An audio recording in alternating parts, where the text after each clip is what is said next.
It's Fully Threaded Radio, episode 184.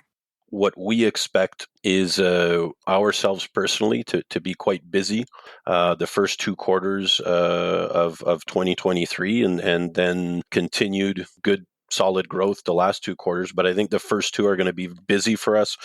We've seen a lot of companies now that were waiting to start projects are ramping up. A lot of government money was kicked out the last 2 years, and whether it's the U.S. or Canadian government, they are extremely inefficient to get money and get jobs going. So we're seeing that happening now with railroads, bridges, infrastructure, and so I think it's if you're involved in those businesses, it's going to be solid. And there'll be other areas that are probably be hurting, but at the end of the day, the most important economy is always.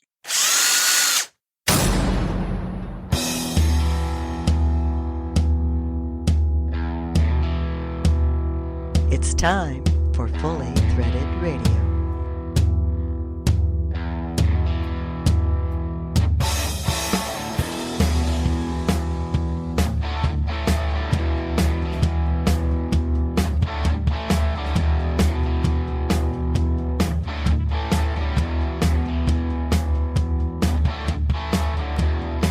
It is Fully Threaded Radio, voice of the FCH Sourcing Network. From Long Beach to Charleston, Kaohsiung to Winona, this is the podcast that talks about predominantly fastener-related topics, whether you buy, sell, manufacture, import, etc. That's your ball of wax. This is the podcast for you. We're so glad you clicked in. Hi, everybody. Eric Dudas joining you for another season, and the co-host of Fully Threaded Radio is with us as well. He's a lifetime honorary Texan and online fastener code slinger extraordinaire, Mr. Brian Musker. Hey, Bri, you doing all right? I'm very good, thank you. Yeah, it's a new year. How could I not be? Well, that's kind of a loaded question, but rather than delving into it here, how about I ask you, did you make any New Year's resolutions for yourself this year? No, I resolved to make sure that I do not do what the people in the gym do, which you and I have seen for many years. The great crush of people on the 3rd of January who've gone by the 20th, okay? Yes, the proverbial resolutionists. So your resolution is to avoid the irresolutionists is what you're saying. Right. You can actually make that decision any time of the year. Everybody get out of Brian's way when you see him coming. Yes.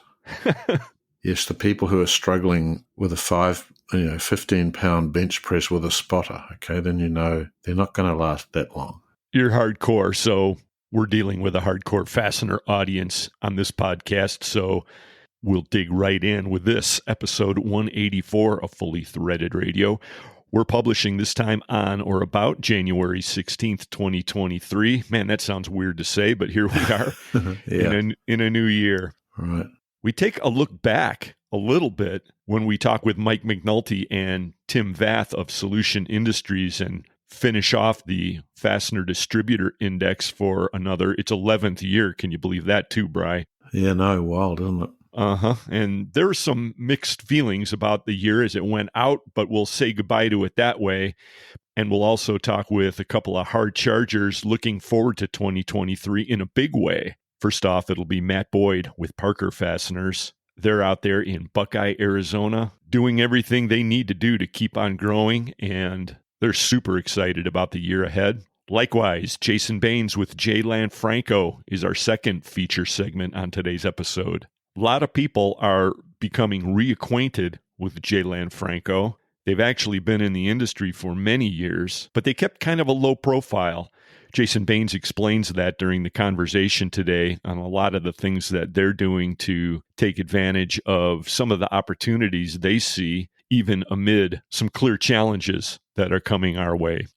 On the Fastener Training Minute today, Carmen Vertullo talks about salt spray testing for stainless.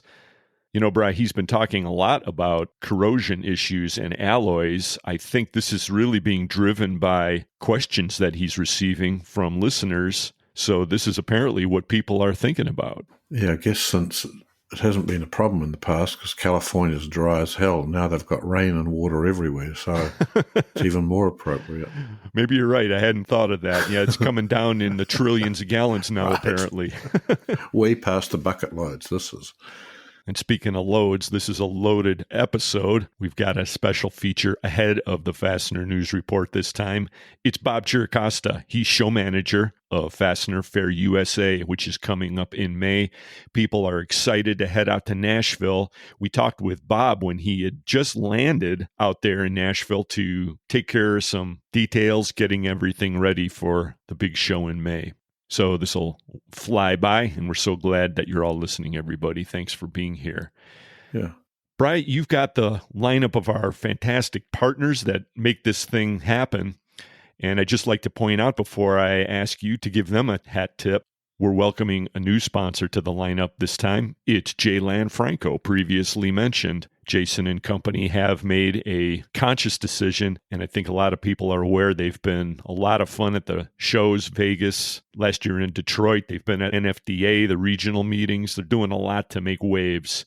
Welcome aboard, J Lanfranco. And Bri, with that, please take it away. We have a great set of sponsors, have done for a long time. We look forward to working with them, and they're always friendly, and we always make sure we catch up with them at the shows. The title sponsors of Fully Threaded Radio are Brighton Best International, Global Fasteners, Star Stainless Screw Company. Brighton Best International, Test, Tried and True. Global Fasteners, quality the first time. Star Stainless Screw Company, right off the shelf for over 70 years. Also sponsoring Fully Threaded Radio are Buckeye Fasteners, BTM Manufacturing, Eurolink Fastener Supply Service, Fastener Fair USA, InSequel Software, J Lanfranco, Parker Fasteners, 3Q Inc., Stelfast, Volt Industrial Plastics, Worth Industry North America, and Solution Industries, home of Tim Vath and Solution Man. So thanks to all of you. These people help us bring Fully Threaded to existence, okay? Thank you, sir. And thanks to our great partners in this endeavor. And we especially thank all of you for clicking in every episode and sharing the podcast with your friends and coworkers.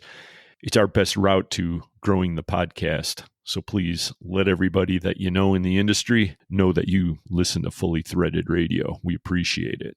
And we appreciate hearing from you when you have ideas, thoughts, questions, and so forth. The email address is ftr@fullythreaded.com. Fire away, figuratively, that is. Right.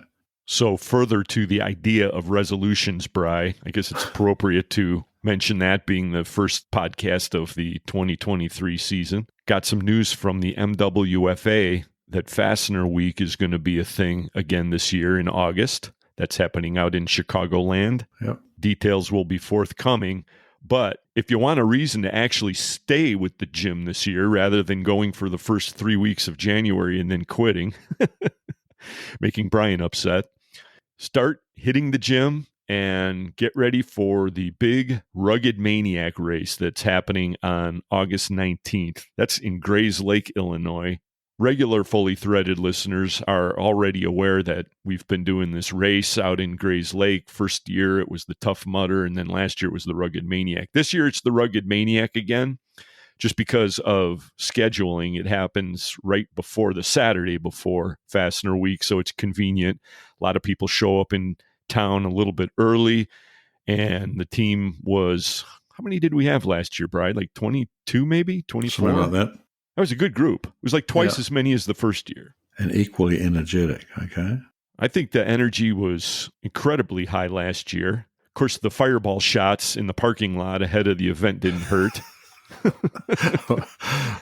For me, that would have hurt terribly.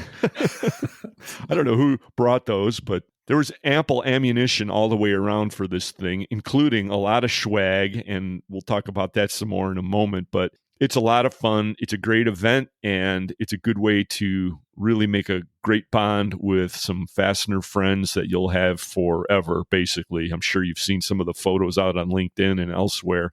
Get out to ruggedmaniac.com. Bob GQ Bear is the godfather of this whole thing, and GH3 was his wingman on it. Who knows, we might actually have enough people this year for 2 teams, 2 waves. I think GH3 could have been responsible for the little pickup at the beginning. Could have been Bobby, maybe. Yeah, there were a lot of suspects on that one. Tabitha came with a giant van load of refreshments too, but I noticed those were mostly being enjoyed afterwards out in the pouring rain. But that's another story. We'll go into that at a later time. A lot of memories from 22 on that one, and more to be made in 23. Ruggedmaniac.com if you're interested. So some of the swag was the BBI gloves, and that rolls into one of my resolutions for the year. This is 100% bona fide, whether or not we were doing the podcast or not, Bri. I'm wearing more ironclad gloves in 23. Okay, good. Well, I did for really quite a long time in the gym. They're good. They made a great set for the gym. GH3 gave them to me, and they suffered a bit. My dog got them, so they didn't look quite so good after that, but still. Those are the fingerless ones that you use on the bench press and for all your deadlifting and stuff, right? Right, yep. Yeah, those are good. The ones that I've been using a lot around the agriculture operation, shall I call it, they're sort of a multi-purpose set. I can't remember if GH3 gave these to me or if it was Rosa. She gave us a big pile to give away at Vegas a couple years ago, and there were a few left over. But anyway, the point is, these are really good. They're just form-fitting. They've got a Velcro strap on them, and they're great all-around utility gloves. And I can report that they work excellently when you're harvesting poultry. So you can get them all covered up with agriculture stuff, shall we say, and they wash right out and they're ready to go for the next batch. I think we did like 80 birds last time, and they didn't look that great afterwards, but and they're still going strong, Bri. Right, this is the exact sort of glove my dog would like, I think. Oh, yeah. No, thanks. Yeah, chicken liver flavored. Right. Actually, you know, they've got all these specialized types of ironclad. Rosa told us a few episodes ago about a special variety for the, crossing guards of all things. Which, I mean, if they're getting into that kind of obscurian area, why not one for chicken processors? You know, I'm thinking maybe with a little embedded chainmail, perhaps, or Kevlar. No, the chainmail I think's better. Just an idea. Just an idea. They're always coming out with new stuff. Anyway, that's one of my resolutions. Okay. So you've got to have a more important resolution than just avoiding resolutionists at the gym, Bri. What is it? Come on, lay it on us. Well, I've sort of, one of the things I decided, but I really did this just over the period just before the new year. We've been collecting analytics in FCH for years. We never really made them available to any of the members. And I decided that we would provide another option for the members when they log in. They can click on a button that says analytics, and it gives them all sorts of different analytics. But some of it about their own inventory, what the breakup of percentages between bolts and screws and washers and things is.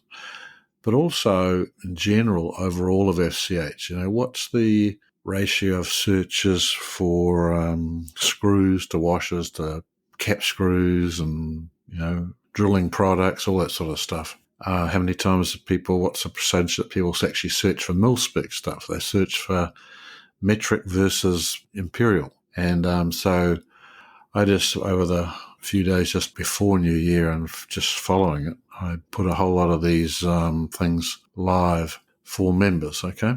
Well, that's very cool. So we've always had some measure of analytics available. You have improved it and you've made it easier to read. And as you were telling me offline, there's a whole bunch of that kind of stuff that's going to be coming up in the near future, which is also very cool. So an excellent resolution, Bryce. So you'd have to boil that down by saying your goal is to improve FCH bit by bit over the year. Is that it? That would be sort of right, okay?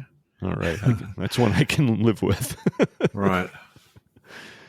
We don't do a good enough job of mentioning on the podcast that FCH Sourcing Network is our primary mode of operation around here. Get out to fastenersclearinghouse.com whenever you need to find a hard-to-locate part, or if you're looking to add to your overall marketing strategy. FCH is a platform that does serve as a sort of crossroads for the fastener industry. We've been at it since 2006. We've got hundreds of users every week who are out there searching. You never know who's going to ring your bell when your name's out on FCH, so there's no reason you shouldn't be out here. And a lot of that great functionality is courtesy of Brian Musker, so thanks for all your good work, Bri. It's all right.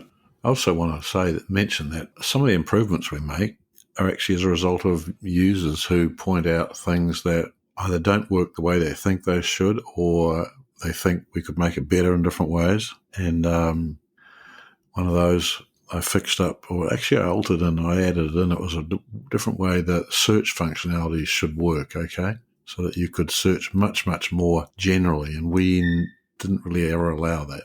You're always tweaking the search algorithm, aren't you? Yeah, I do. Probably every two or 3 days. Tell you, speaking of users who are always giving us really good info, one of them is Eric Seiden over there at Interstate. Man, that guy was like a born software tester. He comes up with the most arcane little bugs and workarounds and stuff. I know we only get a chance to tackle a fraction of the things he recommends, but I tell you, he's a bird dog on that kind of stuff. Actually, this change I made was a result of one of his comments, actually. Very cool. FastenersClearinghouse.com, folks. We're going to keep making it better in 2023. And we hope to keep making Fully Threaded Radio a better thing, starting with this episode, as you should be finding out right after we hear a few messages from our partners. We'll dig right in. Thanks for being here, everyone. It's Fully Threaded Radio. 2 men, 1 server, a fastener dog, and a stunning lack of more lucrative alternatives. It's Fully Threaded Radio. At Star, quality is more than products. Partnerships internally and externally provide value. Leveraging our Star and LSG partnership, we can provide more benefits to all our customers. With more locations, it makes it easier to serve you. As partners, we can offer a larger product selection. With shared core competencies, our knowledge is broader than ever. These are just a few benefits to experience. Contact Star today to discover more. Gerbil Fasteners has consistently increased its stock inventory in Houston, Texas, as well as focused on developing new, innovative battery-powered cordless tools to improve industry efficiency. Our company's strategy is to provide a level of quality and innovation that stands out among the rest. If you are interested in being part of a brand that is revolutionizing the industry, make sure to contact Gerbil Fasteners today to see what we have to offer. Gerbil Fasteners, the leading rivet source.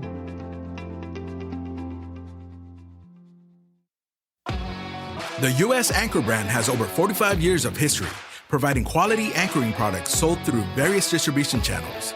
The product range is comprehensive, including light, medium, and heavy-duty offerings, ideal for construction and industrial applications.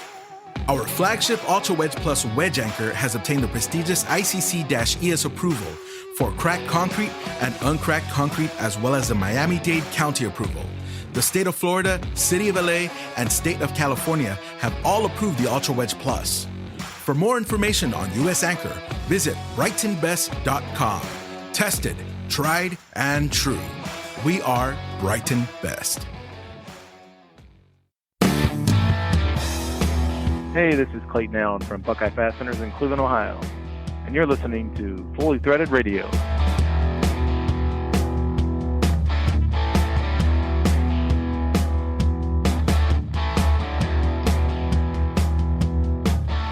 Brian and Eric back with you on yet another wild online fastener talk ride.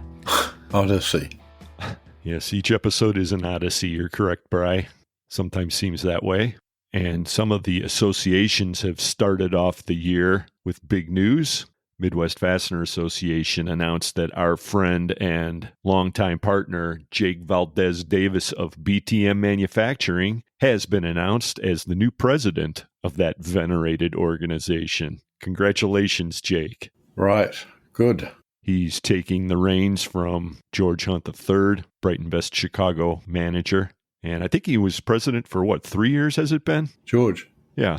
Yeah. Something like that. Yeah. Anyway, Jake's going to try to fill his large and very fashionable shoes over there at MWFA. Now, my local hometown association these days is the North Coast Fastener Association here in Cleveland.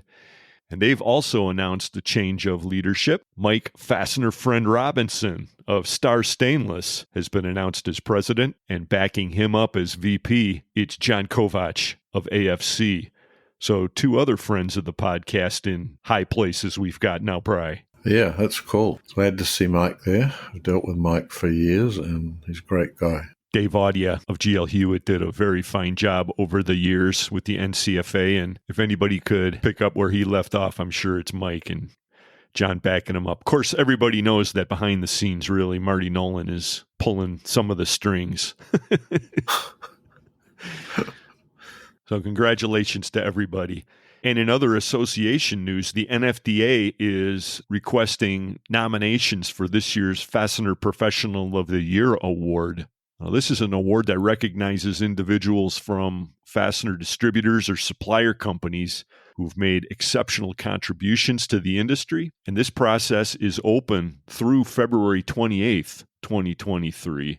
They've got an online nomination form that's at nfda-fastener.org.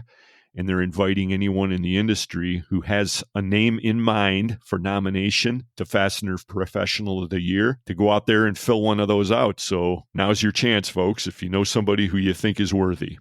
Right. You never know who it's going to be, but they've had some big names over the years. You can't win that twice, can you? I don't think anybody has, but I'm just curious if, say, Jim Derry was nominated again. Well, could he get in? I don't know. You just don't see the names will turn up on the brick wall. No, you're getting that confused now with the Hall of Fame. This is a different thing. Oh, okay. You're right. Hall of Fame, it really doesn't make sense to get in there twice because it just doesn't. No. Once you're in, you're in. But right. This is one of those things where it's like you could win the World Series twice in a row, you know?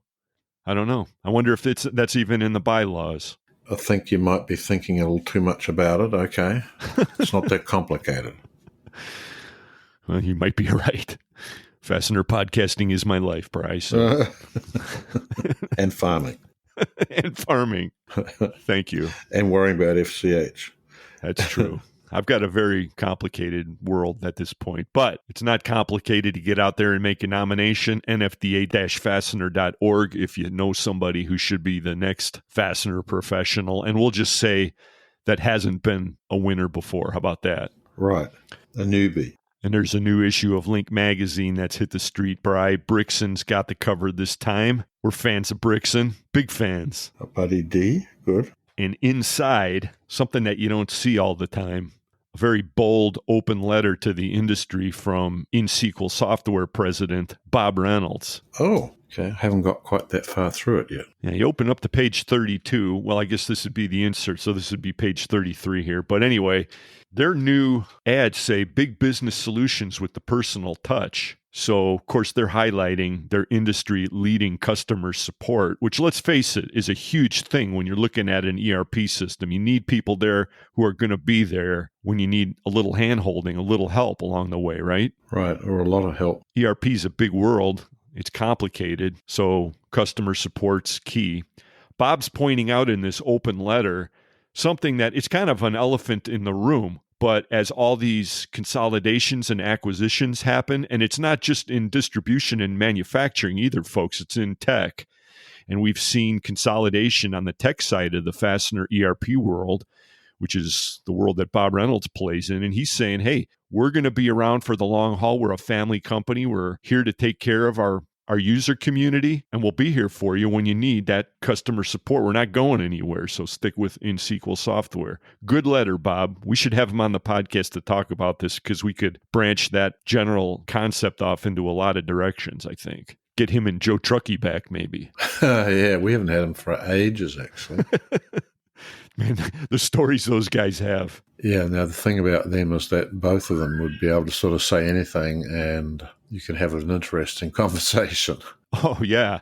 Those are the kinds of guys that I like to have on the podcast whenever we can because, yeah, nobody's going to be firing either of them. They know a ton of stuff and they say it like it is. So Charlie Kerr's another guy like that too, you know? He just basically can say anything. You never know what you'll hear. Right. Yeah, we'll have to do that. We're going to be heading into this conversation with Matt Boyd of Parker Fasteners shortly, folks. Then we'll get to Mike McNulty's Fastener News Report. We'll hear all about this year's Fastener Fair USA in Nashville with show manager Bob Chiricosta.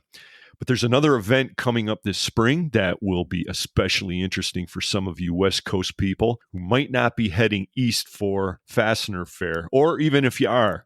This one happens April 27th through the 29th out there in Scottsdale, Arizona. Not terribly far from Parker, actually, Bri. Right. This is the Pac West Spring Conference. As always, the good folks at Pac West will have a solid schedule of sessions lined up, I'm sure, and it'll feature plenty of high bandwidth networking opportunities. That's what these conferences are always really primarily about. Yeah, the Pac West one, that's a good one. I mean, I've been to a number of those over the years, okay? They're good. Yeah, the networking really can't be beat.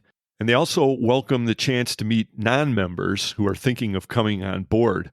So don't miss your chance to connect with some of these people, folks. If you've been thinking about it, maybe you're out in that part of the country, pac-west.org. Contact them, dive right in. The spring conference happening out in Scottsdale, Arizona. I think we'll get somebody from Pac West to help us preview that too this time. Get a little juice flowing for it. We haven't done that enough lately. We used to do it all the time. There's another resolution. We'll get to our conversation with Matt Boyd. Got to just say, though, Bride, driving out to Parker, going to Buckeye, Arizona, we punched into the GPS Parker, and we just figured, okay, here we're going to wind up where we're going, handing off all the responsibility to the computer, which turned out to be a mistake because we were led to Goodyear, Arizona, which was the site of their previous location. Remember a couple of years ago, and I should have known this, but we had Matt on the podcast to talk about their new location and how they'd expanded and everything like that. Well, we wound up in Goodyear, which fortunately isn't that far. I mean, it was like maybe a 20-minute drive. But the reason I'm bringing it up is because the difference in the Goodyear location versus where they are now, unbelievable. I mean, you want to talk about a dramatic expansion. That was clear evidence Parker's on the way up. Wow. Yes, I should say about getting screwed up with directions, GPS. Lynn and I went downtown Chicago, I guess one of these ghastly days over Christmas.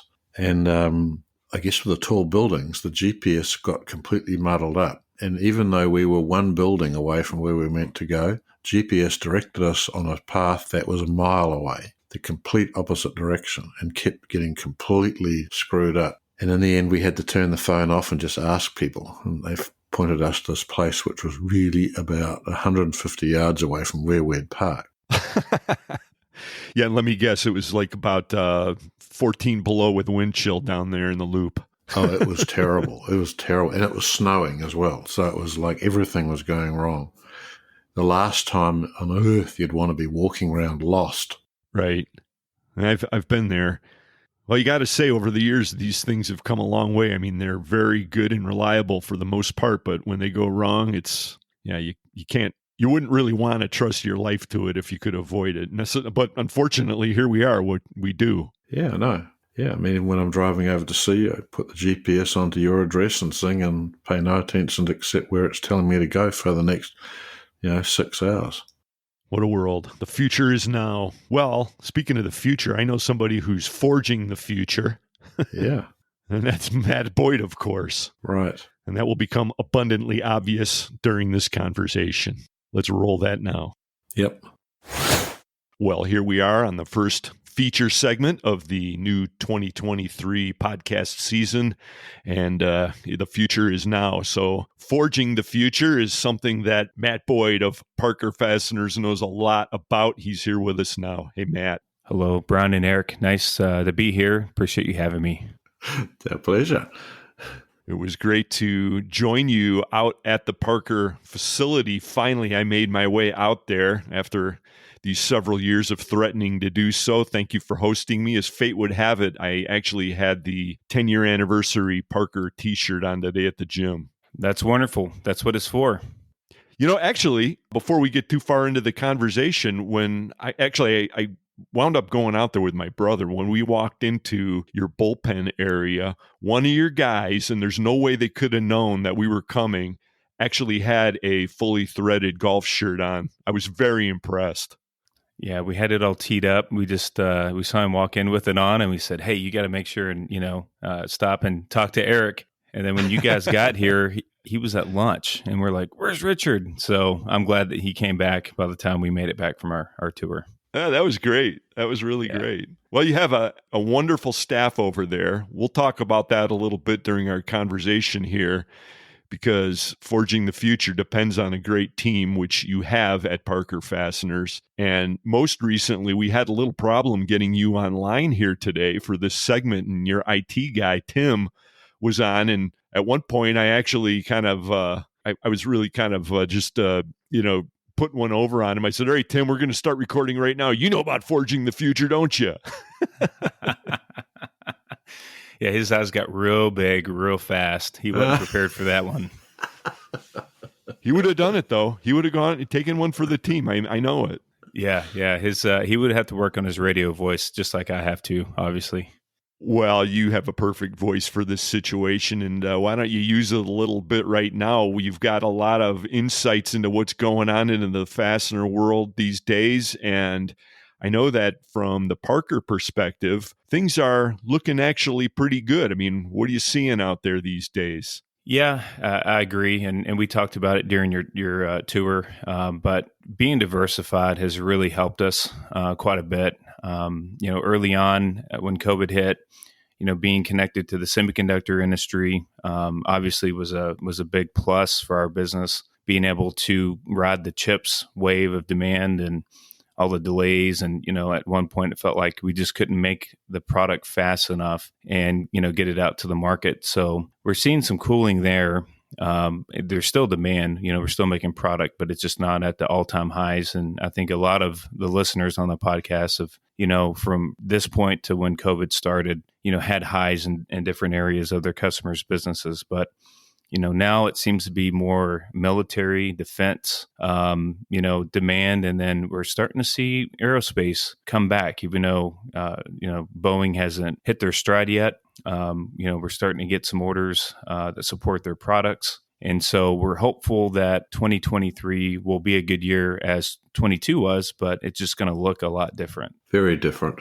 Yeah, it's and it makes it hard to forecast, when you're sitting down, in the end of the third quarter, beginning of the fourth quarter of last year, and you're looking, forward and trying to make budgets and forecasts for the new year and make decisions, for your business, and where do you invest, and, where do you really watch those costs in those certain GL areas. And it's kind of hard to really predict when you expect to have a good year, but it's not going to come in the traditional way that it did the previous, 18 to 24 months.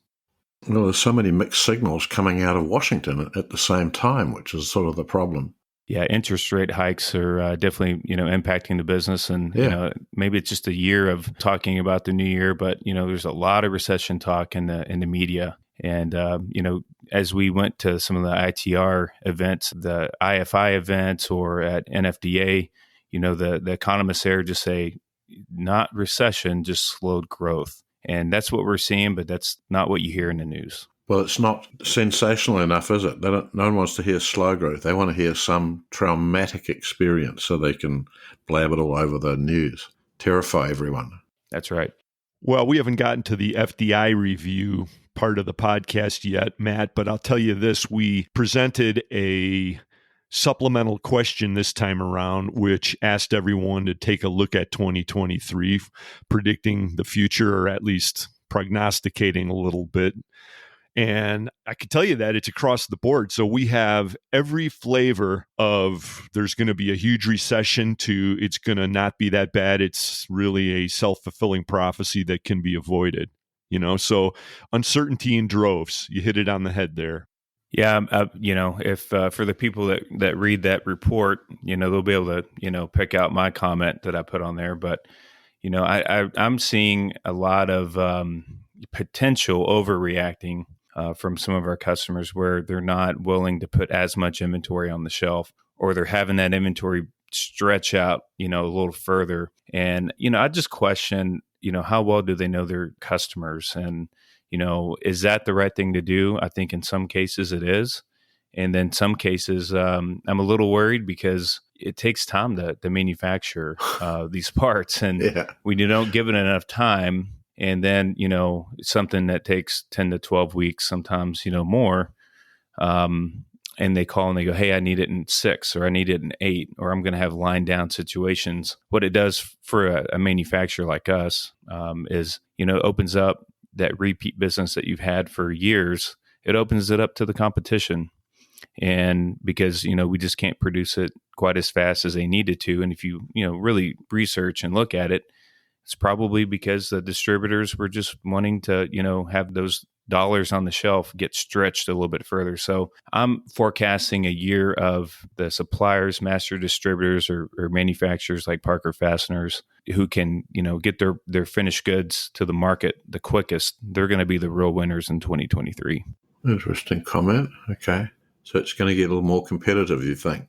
Yeah. I've had conversations with, some of our larger customers, and, they just go, yep, we were doing a 20% reduction in finished goods or 30% reduction. I even heard one distributor tell me 40%. And when they make those decisions on a large scale and say, hey, no matter what, we're going to reduce inventory that much, I just foresee a lot of supply chain demand opportunities for the ones that can move and shake the fastest. Well, Parker Fasteners is a manufacturer that is in hardcore expansion mode. Everything that you explained to me and showed me when I visited your facility out there in Buckeye, Arizona recently, I mean, all arrows are pointing up for you. Given that, what opportunities do you see to work with distributors in an environment like this? I mean, where can everybody benefit? What should these distributors listening to the podcast be thinking about? Well, I'm going to start with my perspective, but, in actuality, it really kind of starts the opposite way. But for us, sitting down and just having strategic reviews of our business with our customers is really important. And this is something that we expect there's going to be some changes in the way that our customers are doing business. And, we want to understand those changes and make sure that we can supply their needs. And if we're working with them at a strategic, relationship, we're going to understand, what they're doing. It's not going to be a surprise. And we need to anticipate, from what they're telling us, they're going to do and how they're going to interact with us. We want to be able to anticipate that. So some people may be scratching their head and they say, well, what does that mean, Matt? For a manufacturer, what does it matter?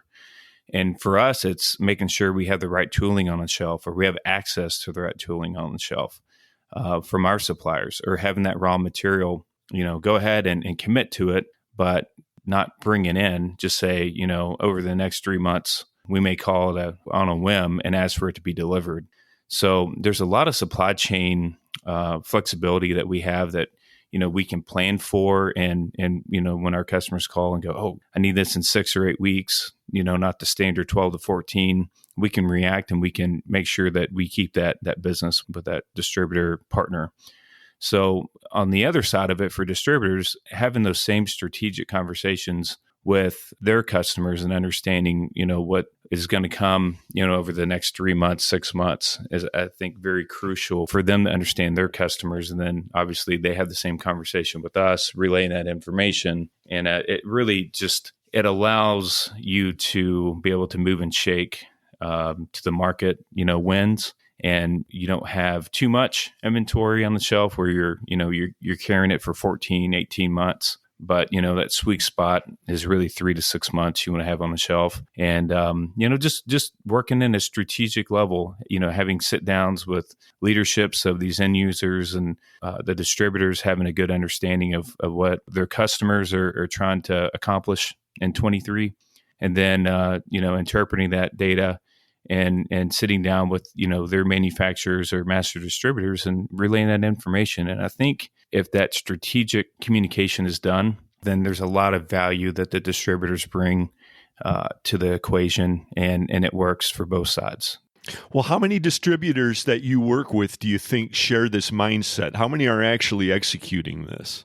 I will say that it's growing, but, we're being very aggressive with it because, I just had a conference call with one of our top 5 customers that aren't really good at this. And from the IFE, I was able to get their company leadership all together on one call. And I just flat out told them, listen, unless we start having these kind of dialogues, I can predict right now there's going to be issues in supply chain. So it's kind of forcing the issue, but at the same time, it's really important, especially, when a customer holds, more than 1% or 2% of your revenue. We're trying to accomplish these kind of talks, 20 to 25 customers per month. And we have a schedule of a quarterly basis where we really want to make sure that we have a good understanding of our customers' businesses. Well, you're approaching it very methodically, and I think that explains a lot of the success that you've had at Parker, both in terms of the growth that you've experienced, plus the overall quality of your organization. I mean, I got to give you a lot of credit for that. And just to give you an idea, you're in the thick of this business, and Brian and I are, we're at a certain level coming at it from the outside. We're involved, but we're also observers and pundits, if you will. But we've been doing it for a long time. And when I first started attending some of the regional association meetings and even the NFDA meetings, and this is going back to the early 2000s, the meetings that were taking place in the breakout sessions and the roundtables were pointing out the fact that this was a need in the industry. And evidently, even though it was identified, it still wasn't getting done. But you guys are actually doing a lot of this work. Yes, you're referring to the aging workforce, and nothing against the folks that are nearing the end of their careers, but you have to understand that there's a lot of folks with a lot of great knowledge that have done the work for 20, 30, 40, even 50 years that know what they're doing. And, that transfer of knowledge is not always being passed to the newer generations that are entering the workforce.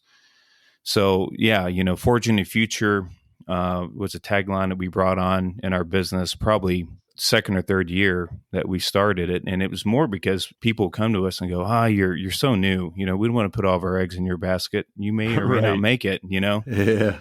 And we got that. And so, we just asked for some small orders to show what we were capable of, and it just grew from there. But, it's important for us to make sure that we have staff that are going to be here for a long time. And you're right, there's been a lot of talk, hadn't been a whole lot of action that personally I've seen. And, having training manuals and a training plan and, recruiting people into our business from a wide background is it very important to make sure that, for the longevity of our business, we're going to have success. And we've been able to do that. And are we perfect at it? No. Are we constantly meeting to say, how do we get better at it? You bet. And, that's what we're doing, and we're taking it on. And, we're even, making some changes to our business strategically to make sure that, we have the retainment that we need for long-term success.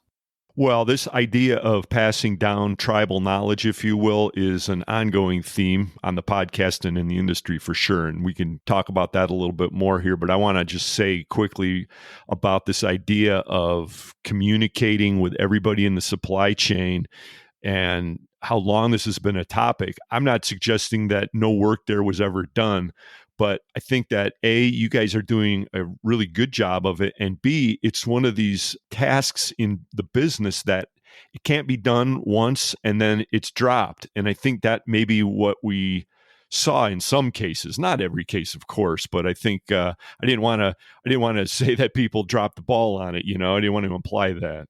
Very good point. We've, and I haven't done it with as many customers as I'd like. So this is more of a pipe dream or a goal that we're working towards. But, we have had one customer that's a strong believer in this process, and I think they're actually the first customer to really engage it and own it. But, they have gone and helped me schedule our meetings for the whole year. So we have every quarter of this year, we have a meeting on the books. And it's pretty nice because they actually bring slides to the conversation. So, we have information that we share with them, and they bring information that they share with us. And, of course, we have an NDA signed. So they feel comfortable telling us, hey, this customer's doing this customer's doing that. But it's really nice to that process they package it up and they bring it to us and share it with us. So it's really nice. We have about 4 customers that actively bring information and present it to us as if we're their customers. So it's a true give and take. Yeah, that sounds sort of very cooperative, actually. Yeah, and maybe I'm devaluing it, but this is just something that I learned at Fastenal in my 12 years with them. It's one of the secrets, the success that they have is, they call it quarterly business review meetings. And, that's how, we found a lot of success at Fastenal, is just sitting down and doing this. And when I came to Parker 9 years ago, it took a year or two to really, incorporate it and find the information that, our distributors wanted to see. But, that's essentially, it's just a spinoff of some of the success that they've been doing for years. So do you expect to have any problems with like raw materials? I mean, are there any issues with raw materials in manufacturing in the US that you see? Man, it's been raw materials been such a challenge.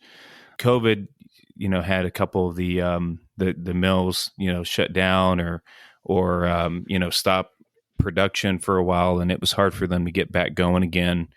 It caused even a forced, maintenance shutdown at one of our suppliers, one of our mills here in the U.S. But I would say that carbon alloy has really smoothed out, and we're back to right around pre-pandemic type service levels. The pricing has definitely gone up.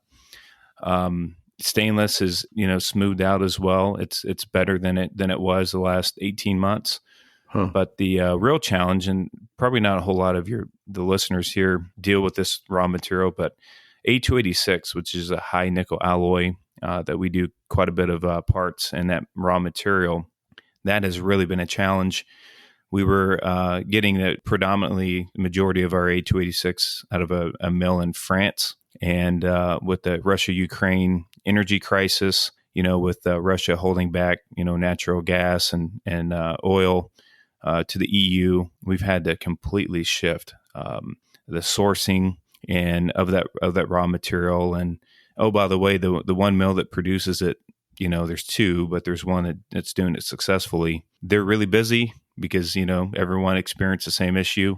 And oh, by the way, aerospace and defense is picking up as well. So it's really, we've had to go out and buy much longer than we ever have. We've made commitments for raw material that we've never made as a business. So, it has us on edge a little bit, I'll bet.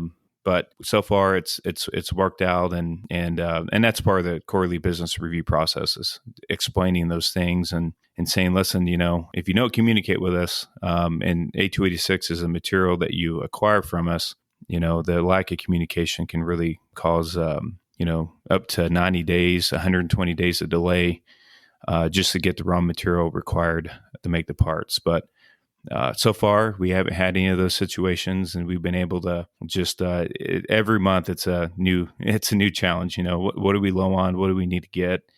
And but so far, it's worked in our favor.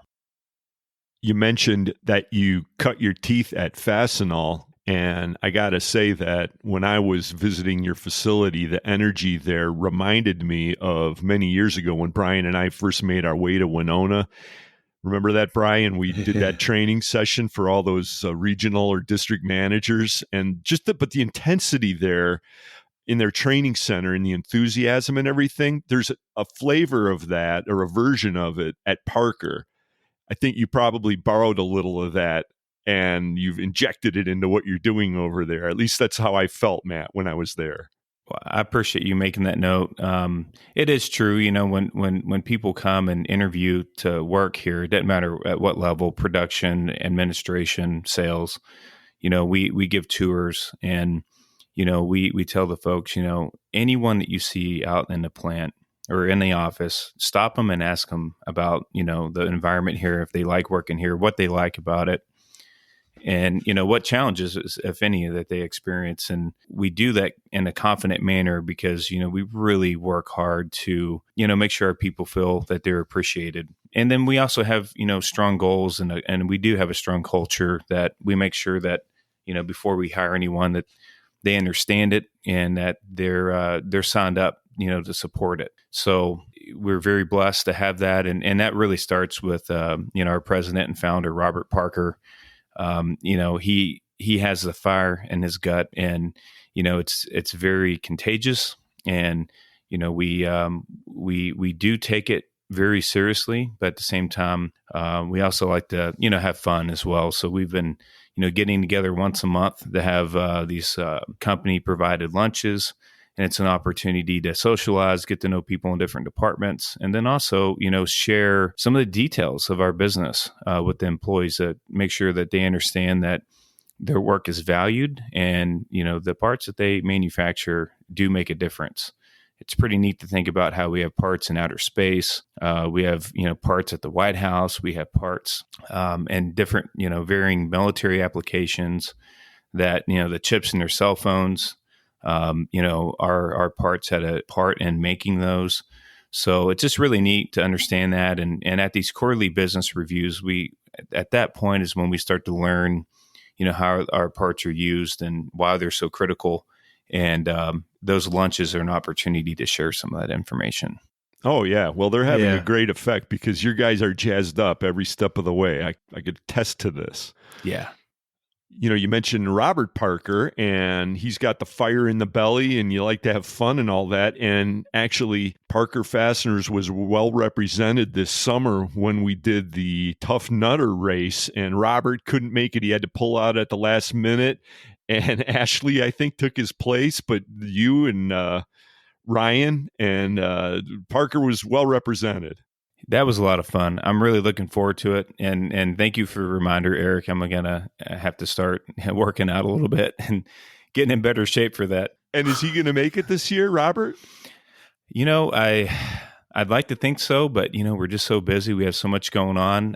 If the timing works out, he definitely will. I know he missed out and he loved seeing all the pictures online, but now we have Ashley involved, and it's going to be hard to peel her off of that team. So we'll see. There you go. Well, you guys are forging the future. You can't predict it, right? Right. Yeah. Yeah.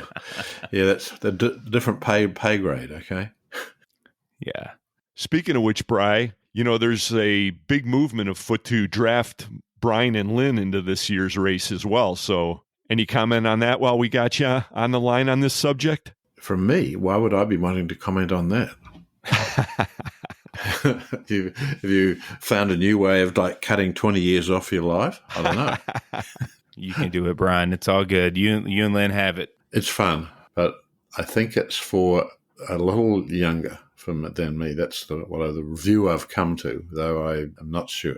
Well, you guys, the way you were following us around last year, you and Lynn and Carmen Vertullo as well. I mean, we should draft all three of you onto the team. Well, that'll be probably a topic for another segment, but this one, we're going to wind it down at this point. Matt Boyd, Parker Fasteners, it's fantastic, as always, to talk to you. You're always welcome on the podcast. We appreciate your partnership and friendship over the years, and thanks for being here. Yeah, you bet. I just want to interject real fast that, we do have some new marketing campaign plans.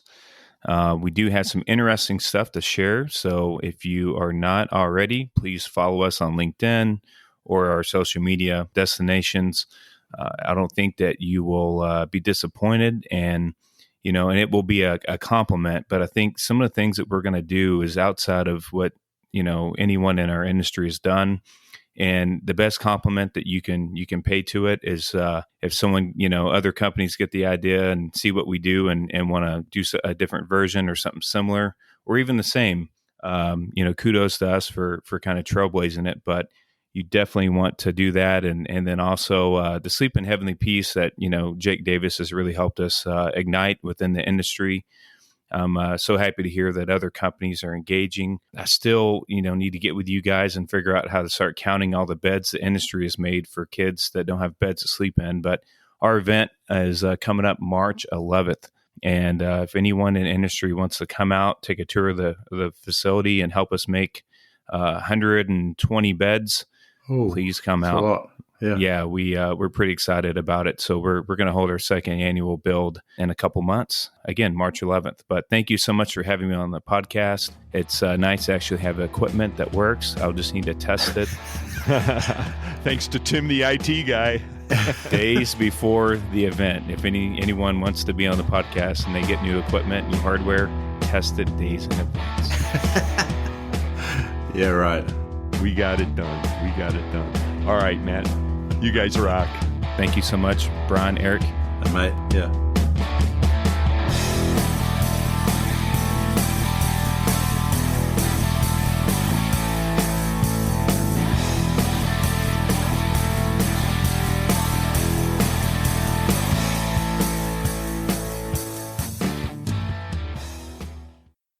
My name is Ashley Parker. I am a member of the sales team at Parker Fasteners out here in Buckeye, Arizona. Parker Fasteners is a quality manufacturer of fasteners such as aerospace, military, commercial, and much more. They could be something that you put in a vehicle, in your eyewear, in computers, and much more. We actually just experienced a 40% growth just in last year. Here at Parker, we take pride in the quality of our product. Doing so, we want every employee to take pride in the product. So we take the time to show you, teach you everything there is to know about screws. It's actually kind of a fun industry. It's a growing industry. The possibilities are endless. Parker Fasteners is forging the future for many years to come, and I encourage you to be a part of that.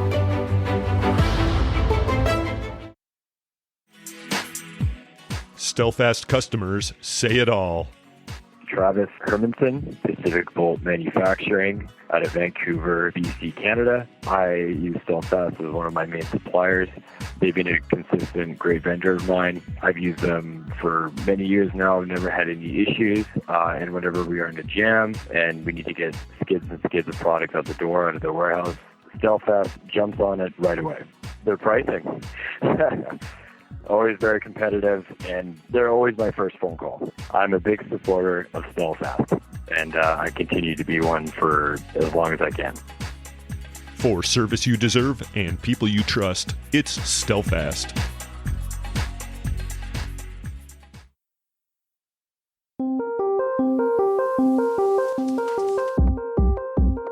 At Worth Industry North America, we know that in today's world, you need a supply chain partner that you can depend on. We provide the products you need to keep your business moving. Data-driven inventory management solutions, industry-leading technology, and the global stability of the Worth Group, combined with an unrelenting commitment to local partnership. Discover superior supply chain security at www.worthindustry.com.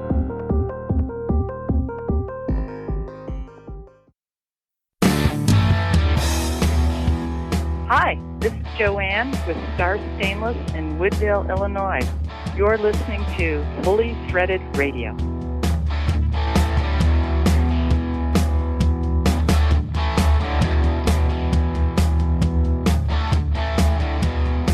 And it's the news segment, everybody. A lot of people's favorite segment of Fully Threaded for some reason, Bri. You know that, though. Yeah, I know. Right.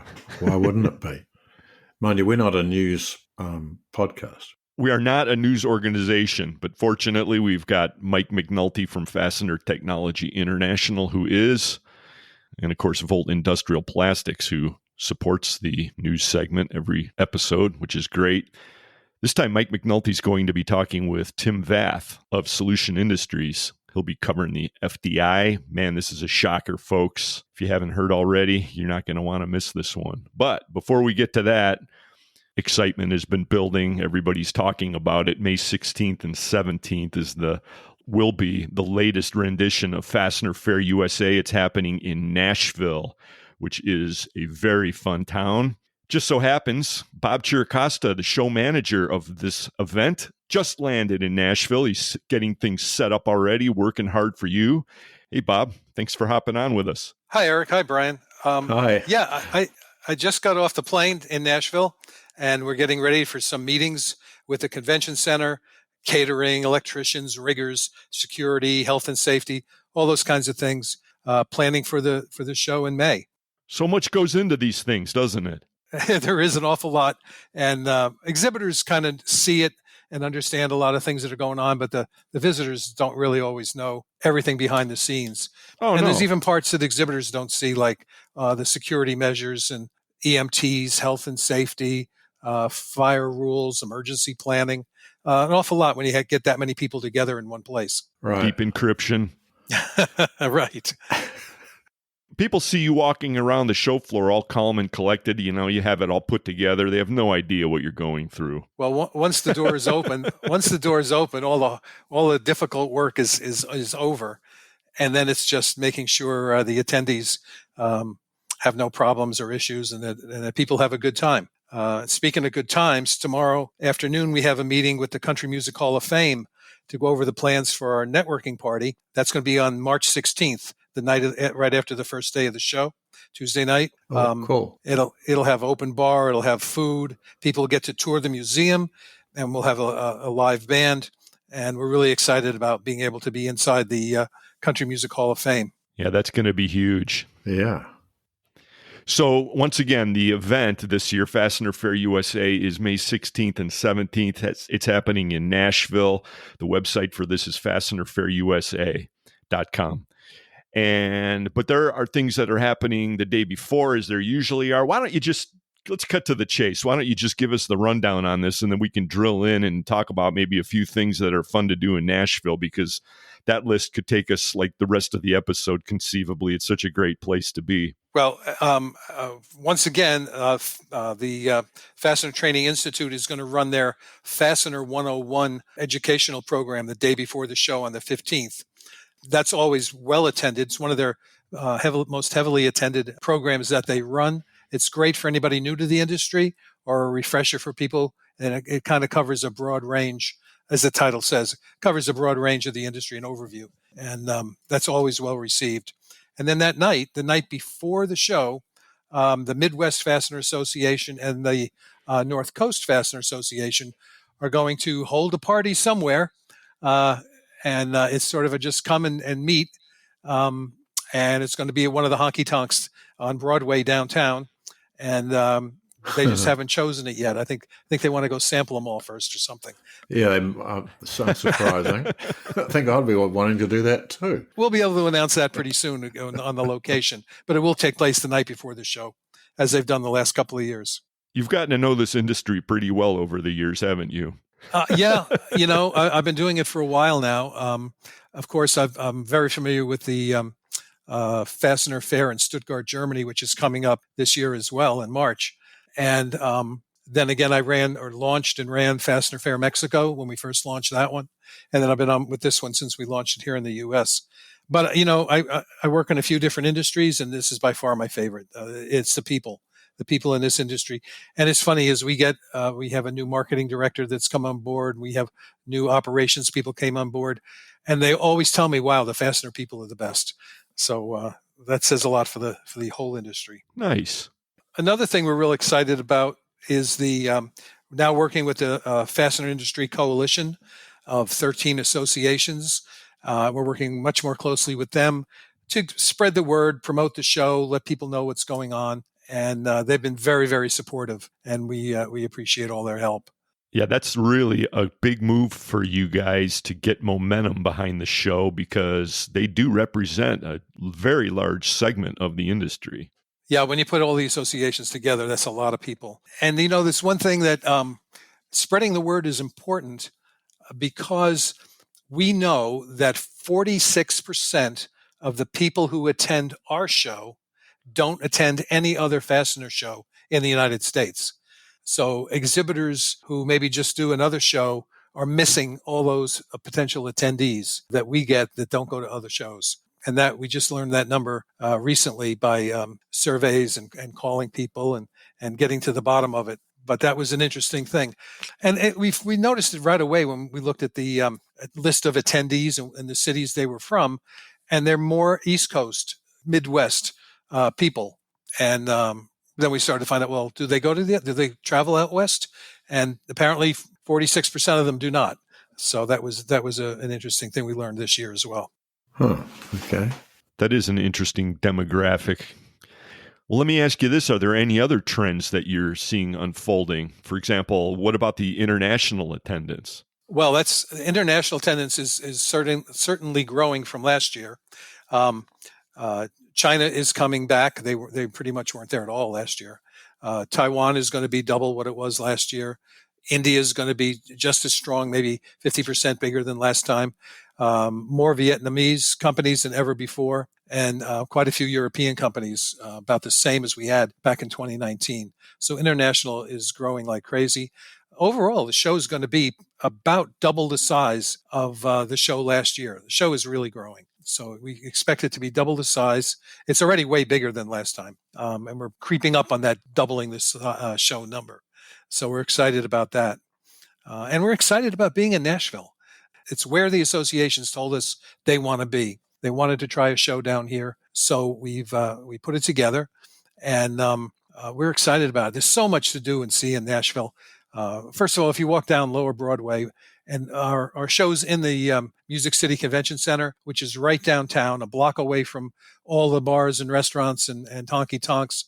And it's an exciting place. We're right there on top of it. And, I was walking past some of I was here several months ago to sign the contract with the convention center, and walking down the street on Lower Broadway, one after another, bars, honky tonks, whatever you call them, every one of them has a live band, and they're all playing. They're all great.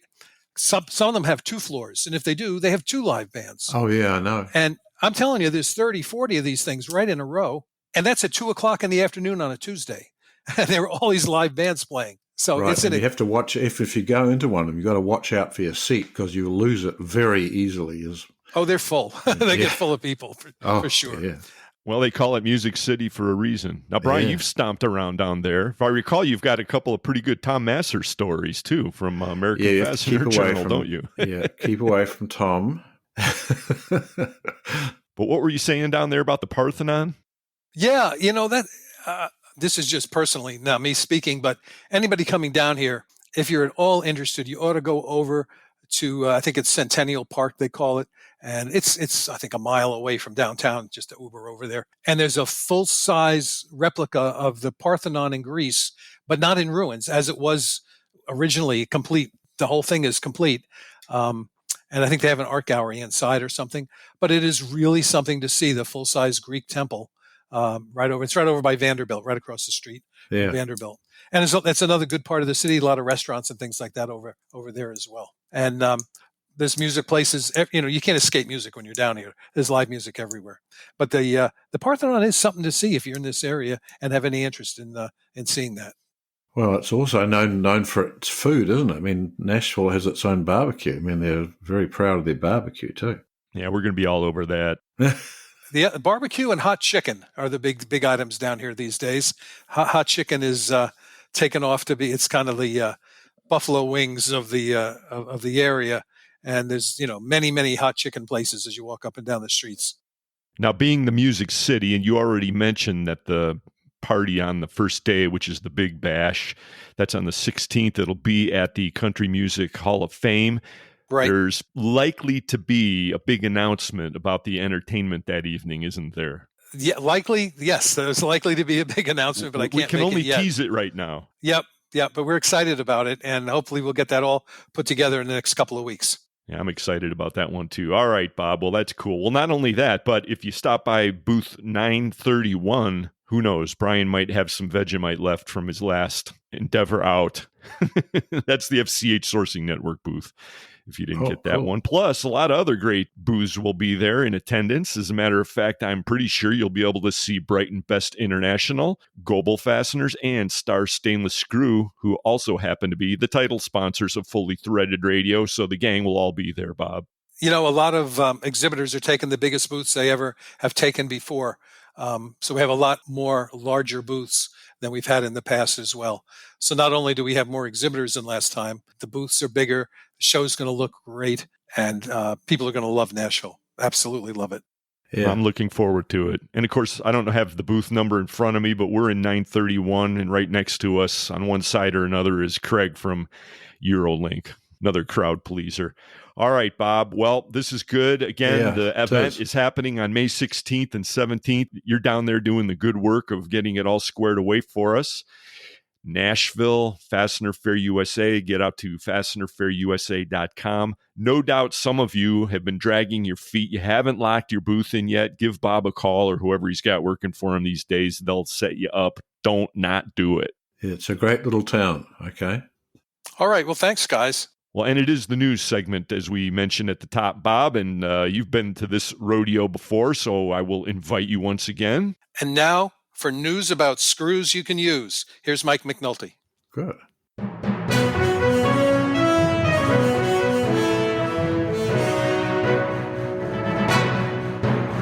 Thanks, Bob. This is Mike McNulty from Fastener Technology International magazine, bringing you the Fastener News Report, which is sponsored by Volt Industrial Plastics, makers of the world's finest plastic fasteners.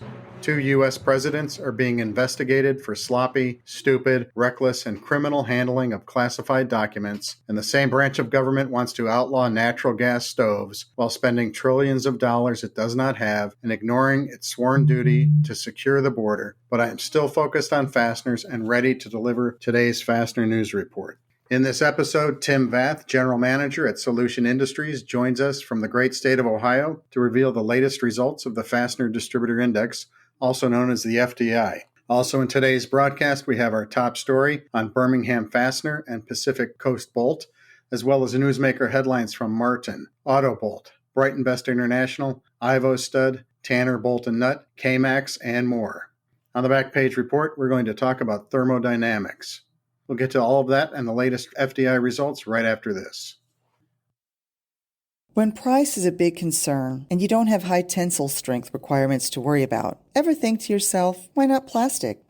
Hey everyone, it's Heidi from Volt Industrial Plastics. Next time you need to find a solution that requires keeping costs as low as possible, give Volt a call and put our team of skilled customer service representatives to work for you. Plastic fasteners can make sense on a wide range of applications that you might not have considered before and provide your customers with big savings. So the next time you have trouble with price and delivery, just think, why not plastic? From everyone here at Volt Industrial Plastics, thanks for another great year. And you know the website, it's voltplastics.com.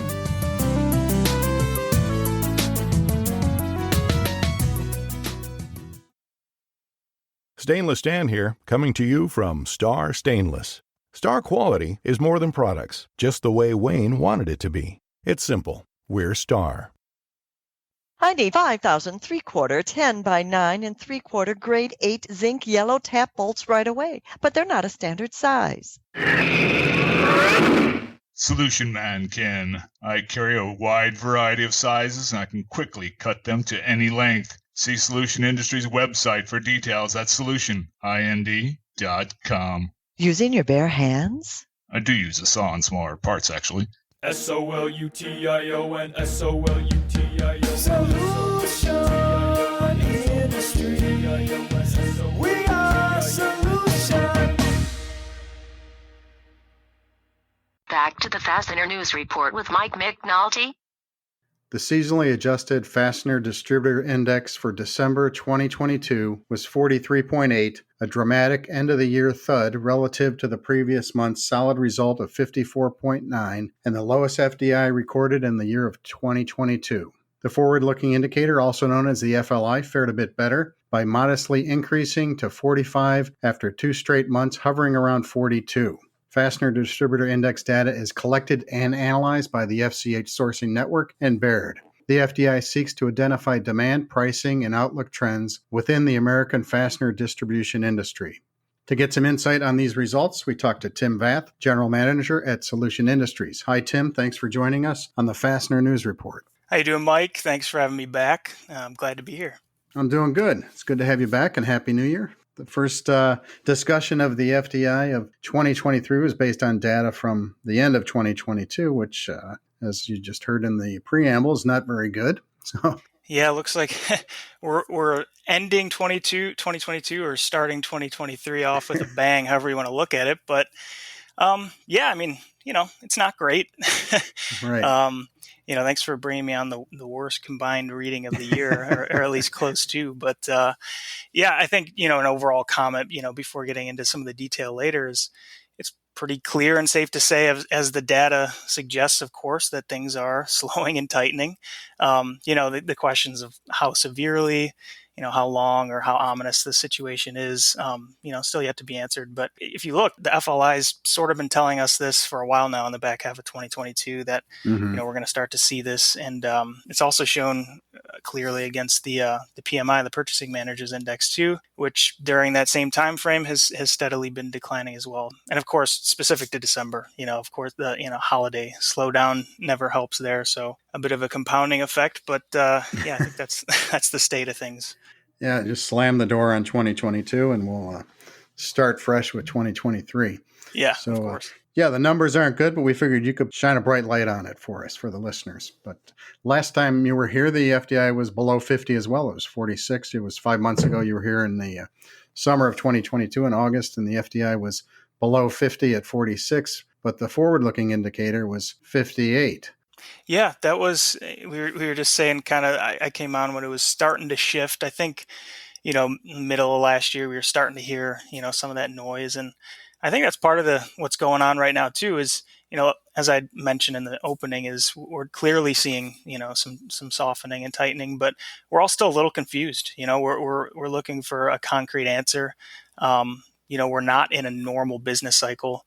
Of course, we're coming off an abrupt halt of the economy into an accelerated, extremely hot economy, and it brought some different economic situations. Obviously the Fed's, manipulating monetary policy as they see fit. But now we're living in the what's next, and different industries are impacted differently and responding differently. So it's all a little up in the air, but as forecasting is, it's a guessing game, and the more guessing game there is, I think the more overreaction is, there is too. And we've kind of seen that in some of the fluctuations as the back half of 22 has gone on with the up and down, in the readings.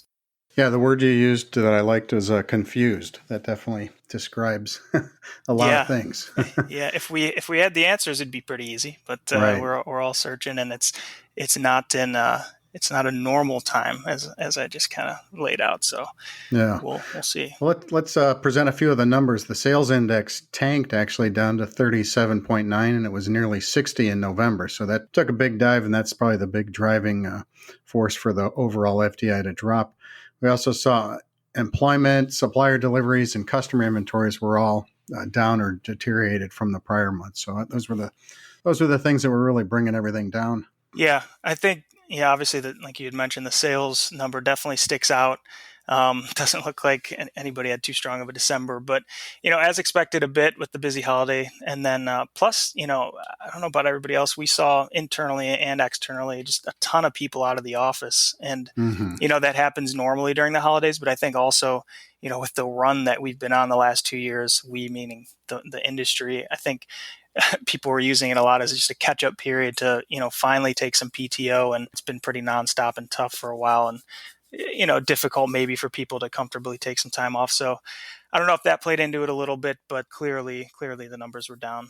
Yeah, I think a lot of people definitely needed a break. And then with Christmas and New Year's both falling on Sundays, it gave it bracketed the whole week there, I think. Yeah, not to mention, I don't know about you, but I swear my household has had some sort of sickness for the last month straight. So everybody's battling a little bit here. Yeah, it makes the rounds. So yes, not fun.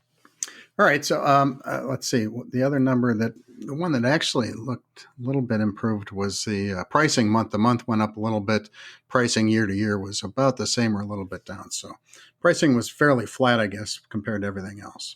Yeah, we're in that same ballpark, pretty flat. We still are seeing, we're obviously in the secondary market pretty substantially. And we're still seeing some catch-up increases from processors specifically, just, obviously the rising energy, labor, some raw material costs to kind of, have quote-unquote been eating through to 2022. So we're starting to see, or not starting, we're still seeing those here and there. And then, raw material overseas is starting to tick back up a bit the last couple months. So curious to see what happens there. Right. Yeah, that's definitely, pricing is still kind of a wild card. See what happens. The last set of numbers I wanted to bring up were the 6-month outlook for the month of December. So looking down, everybody looking at their crystal balls for June of 2023. We had kind of an even distribution this time. We have 26% of the people expecting things to be better in 6 months, 45 about the same, and 29% lower. So kind of a nice, even fairly bell curve distribution there, and a little bit better than the previous month. Yeah, and that probably explains, the FLI from November at 42 and then bumping up a bit to 45, largely unchanged, but you're seeing some people maybe see a bit of a better outlook than they had in the previous months, but I don't know. We'll see with December's, hopefully January is a little better just again because of the seasonality and maybe that'll bump up a little bit, but it's, up for debate. Yeah, one thing I just thought of is maybe, the end of the year, super cold temperatures that we had might have also had a little bit of an impact when yeah, certainly we could had have. wind chills of minus 25 degrees and here in Ohio and worse in other places, and massive snowstorms in different parts of the country. So that probably had an impact on the month as well. Yeah, true. That's always a factor. I mean, of course, if you're living out up in Ohio and east and north, you've experienced it. We had a pretty rough stretch there. So it's a good point. Okay, let's move on to the commentary from the different respondents. That the most common thing this time among participants in the survey was expectations for flat to lower revenue trending in 2023. First quote I have is, quote, "We have grown over 60% since 2020, but I doubt this will continue in 2023 as I foresee revenue flat to lower through the fourth quarter of this year." Another respondent said, quote, "I really have no idea, but recent trends and industry experts forecast a softer year. With demand softening and inventories in good position, it seems like activity has to be slower in the first half at least," end quote. So that's kind of, do you agree with those? I would. It's interesting. It's I've heard a lot of just kind of on the same theme of confusion. Just talking to customers. It's some people are telling me everything's great, they can't keep up, and some are pretty forthright and saying especially in the first half it's going to be slow. So I think listening last month, John Kovac, he said it right. Just get close to the customers, make sure you're in tune with what, because obviously that's the most important aspect of all this. Listen to what they're telling you, listen to what their customers are telling them, and service them best you can. But I think, overall, it's not, it's pretty safe to say it's not going to be 2022 repeated in 2023. Yeah, no. Yeah, well, that's good advice to stay close to your customers, definitely. The rest of the comments we had were related to shipping, and commentary on shipping constraints was mixed, with significant improvement registered overseas. Quote, "Shipments from Asia to USA are improving on cost and timing," end quote. But then another comment said domestic challenges continue. Quote, "Domestic trucking issues are still a problem," end quote. What's your experience there? Yeah, I wish I could get a little bit more detail there. Obviously, diesel's been up for a while. I mean, it's on the downturn now, and we've had driver shortages for a while, but I can't say personally, the domestic trucking side has been much of an issue for us. So, not a ton of commentary there. But of course, yeah, not breaking news that, ocean freight continues to get better, overseas. It was pretty lead bad. times. And yeah, it was, so that's always a positive. So not too much there. Okay. Well, this month with the FDI, we had there was a supplemental question, and it focused on major trends expected to impact the fastener industry in 2023. And then some of the commentary highlights, I'm going to go through the highlights here, is number one, heavy consolidation in the structural fastener market. Number two, difficulty hiring and retraining quality employees. Number three, U.S.-China tension escalation. Next one is recession fears, ongoing logistic challenges, and uncertainty regarding inventory positioning, like people going through destocking, fast-moving material cost changes, etc. So would you agree with those, or have anything to add to that? Yeah, I mean, for the large part, kind of going through a few of them, recession, uncertainty, those kind of go hand in hand. The uncertainty, inventory positioning, again, goes back to just, the more communication, the better with your customers. I mean, forecasting as much as you can, getting in tune with their needs. Of course, it's a gamble and a toss up, but recession fears, I mean, we've kind of talked through that at a bird's eye view through this entire thing. I mean, there's no doubt that things are slowing down. Whether what the word that encompasses it all ends up being is still out there, but U.S., China, Taiwan. I don't even know if I want to right. if I want to speculate there. Obviously, we know if China and Taiwan, there's escalation there, things get pretty rough overall for a good segment of the market. Tightening their chains. Yes. So that's all they do, right? Let's just hope things work out there. Right. And then, difficulty hiring, retaining quality employees. I think as 2022 came to a close, I think the labor market, cooled a little bit. We're coming off a very strong run there. And again, the great migration or whatever it's been coined, there's a ton of turnover the last couple of years. So training has been at a premium, and you hope you have, people in place and systems in place internally to continue to train. There's a lot of new bodies in this industry, which is a good thing too, But there's been a lot of the grass is always greener, difficulty retaining, wages increasing, all that sort of things. But I don't see it necessarily getting worse in 2023. Well, anecdotally, I didn't, when I was in Las Vegas for the IFE show, noticed lots of new faces and, different companies coming in that weren't exhibiting there before. So it's just kind of a regular refreshing of the industry. It just keeps chugging along. I like the word refresh. That's good. Good. So anything else to add on the FDI before we move in and let you talk about, tell the listeners what's going on with Solution Industries? No, I mean, I think we got through, most of it. Hopefully, if I'm invited back, I'll be on a positive note. Let's plan for that. Hopefully, come back in the summer when things are starting to boom again. So that's my hope. That's my cap is I hope I can be back during positive. Yeah. So let's move off the FDI, and like I said, let's tell the listeners what's going on at Solution Industries as well as the Linfast Solutions Group. Yeah, I think both go hand in hand. We're excited for 2023. Even during, softening tight times, there's still, sales to be won out there. So we're hitting it hard, and they go hand in hand because, we're really utilizing the resources at LSG. Not only, of course, the stock resources between, before, I think, it was before the Star News. So, Star, Lindstrom, Stelfast, all of our brands, they've been awesome for us, a good resource for us. But now is the next step is working more, hand in hand, doing joint sales calls, using Solution in the LSG toolbox more, in unison with one another instead of, we're still maintaining our separate brands and whatever all the customers hopefully have come to love about each one. But of course, when there's ways to utilize each other's strengths and better each other's weaknesses, we're definitely coming together as a team and as leaders of each brand to, strengthen and inevitably, strengthen our position for our customer base. So, got some cool plans and, we're looking forward to it. Well, that's something I definitely know that you guys have maintained. You have good brands and they maintain and they still stand alone. That's still evident when you take a visit to your websites as well as to the Linfast Solutions Group website. So I'm just waiting for the next news announcement to pop up on the Linfast Solutions Group.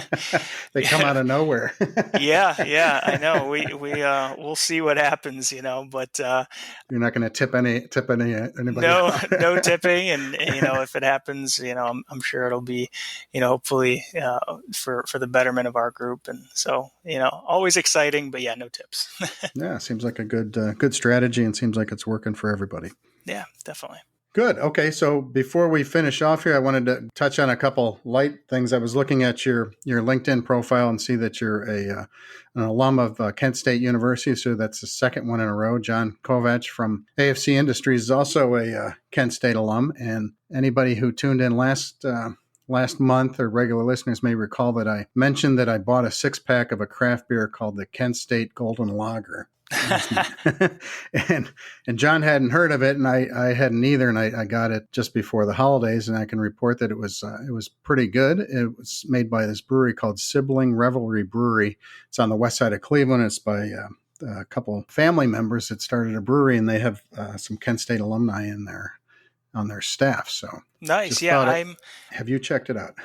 I have not drank it. Definitely familiar with the brewery, but I'm definitely going to take it to our resident solution. We have a resident beer expert, our quality manager here, Keith McGuire. He knows it in and out pretty well. So I'm going to ask him about it, get his take on it, maybe get some tasting notes or whatever he wants to provide on it. But yeah, if he's a big beer connoisseur, he's going to say it's just it's a lager. But yeah, but to it you was a decent lager. Yeah, it was a decent lager, and it's a nice can, especially if you know the Kent State Golden Flash logo on that. It looks pretty cool, and it's the official beer of the athletic department there too. So I'm not sure what that means for the athletes, but yeah, well, it's if it tastes good, it tastes good to athletes too. So I don't know. Yeah. And then on a Kent State note, I live pretty close to Kent State, about 5 miles. So over the break, I took my family there into Kent. We went on a winter hike, and then after the hike, we went to a brewery called the Northwater Brewing Company on Crane Avenue, and then we also went to 101 bottles of beer on the wall on North Willow Street. So 2 local Kent places that I would recommend checking out if you're ever going back there. Yeah. Do you know if they're? I mean, they got to be relatively new because they don't sound familiar to me. The brewing company is pretty new, and I don't know if you've been back there. There's quite a few. There's probably like 4 or 5 microbreweries in Kent now. Yeah. And the day we went, they weren't all open. It was like a Tuesday, so just a couple were open.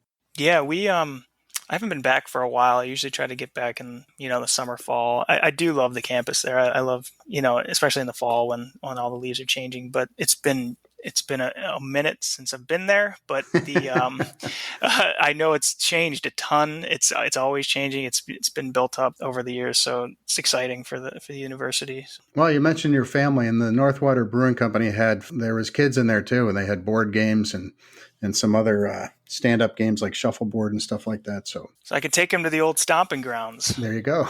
There you go. This is where Dad met your mother. There you go.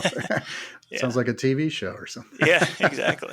But the bar, 101 bottles of beer on the wall, I don't know if it was a pretty nice spot. It was a good spot, so I'd go there too. I didn't see any kids in there, but I imagine that you can go in as long as you monitor what they're doing. Awesome. Well, thanks for the recommendations. Yeah. I'll check it out, and I'll report back once I'm on next. Okay, good. And anybody else who's traveling in the great state of Ohio in the fastener industry, selling the business, if you get a chance, swing by Kent and check it out. All right. Well, thanks for joining us, and we look forward to having you back on in the summer, and hope you weather the milder economic weather coming our way. Yeah, hopefully we're all pessimists in the industry, and the FLI and FDI are a bit worse than everything turns out. But hope everybody has prosperous 2023, and we'll see if I can check back later in the year and see how that's all going. Very good. Thanks for joining us, Tim. Appreciate it. Thanks. That was Tim Vath. He's the general manager at Solution Industries. And the FDI number for December 2022 was an anemic 43.8 versus 54.9 in November. Visit FDIsurvey.com to participate in the process and get a detailed PDF copy of Baird's monthly analysis. Now for today's top story. Birmingham Fastener, headquartered in Birmingham, Alabama, has acquired Pacific Coast Bolt Corporation, which is based in Santa Fe Springs, California. With over 80 years of combined fastener production, this acquisition strengthens Birmingham Fastener's manufacturing diversity and expands the company's USA footprint coast to coast with branches from New York to California. Most importantly, it allows Birmingham Fastener to add teammates to its world-class staff and will yield long-term benefits for customers. Pacific Coast Bolt manufactures and distributes a wide range of products to industries such as water, wastewater, chemical, refining, and construction.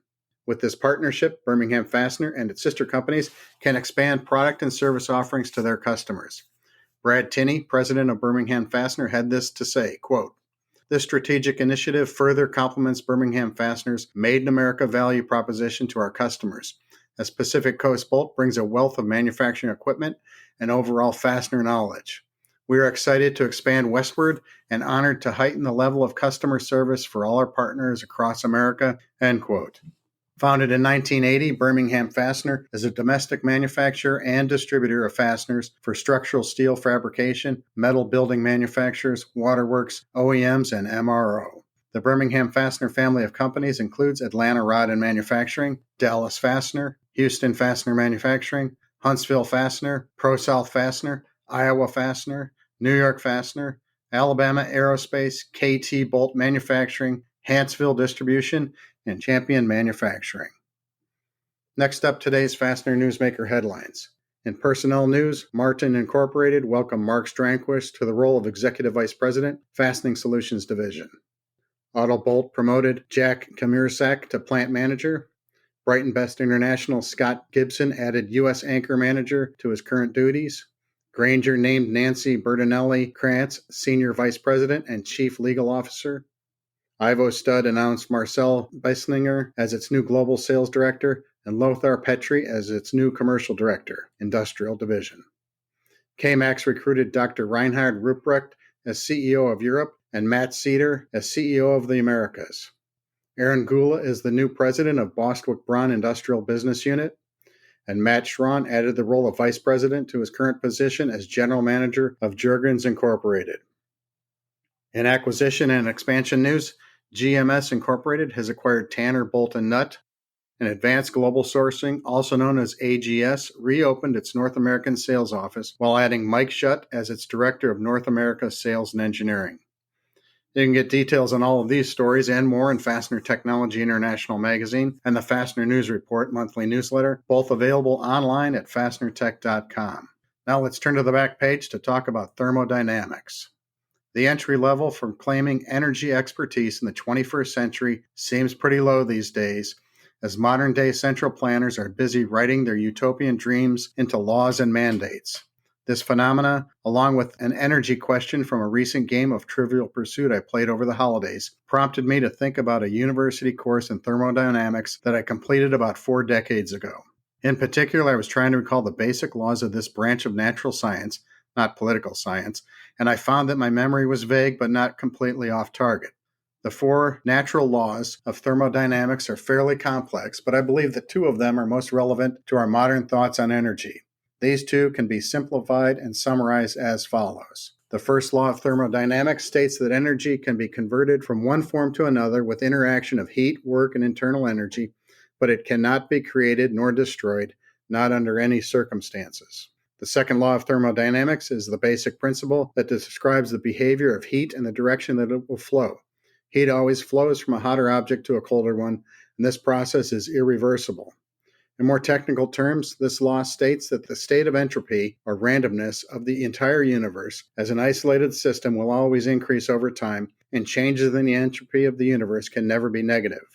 So in other words, batteries don't create energy. They store energy that has been generated and captured from other sources. In addition, as electricity is not created, it is generated by capturing and converting energy from another source that already exists. And when energy sources are left alone, they will naturally retreat to more random states, which means we have to do work to harness energy into useful forms. Finally, I doubt that there are any intrinsically good or bad sources of energy, and that the best methods of capturing and transferring them efficiently have not all been discovered by scientists and engineers, and definitely not by any of our most popular politicians or celebrities. And in closing, I would like to end my first back page report of 2023 with a postscript to honor Joseph Ratzinger, also known as Pope Benedict XVI, who died on New Year's Eve, the final day of 2022. In particular, I'd like to cite 2 quotations attributed to him. The first one is a decades-old warning to a world caught up in rejection of the truth. Quote, "We are building a dictatorship of relativism that does not recognize anything as definitive and whose ultimate goal consists solely of one's own ego and desires," end quote. And the second one offers us some encouragement, quote, "The world offers you comfort, but you were not made for comfort. You were made for greatness," end quote. This has been Mike McNulty of Fastener Technology International bringing you the Fastener News Report. Please send your news, pictures, comments, corrections, or complaints to me at mcnulty@fastenertech.com.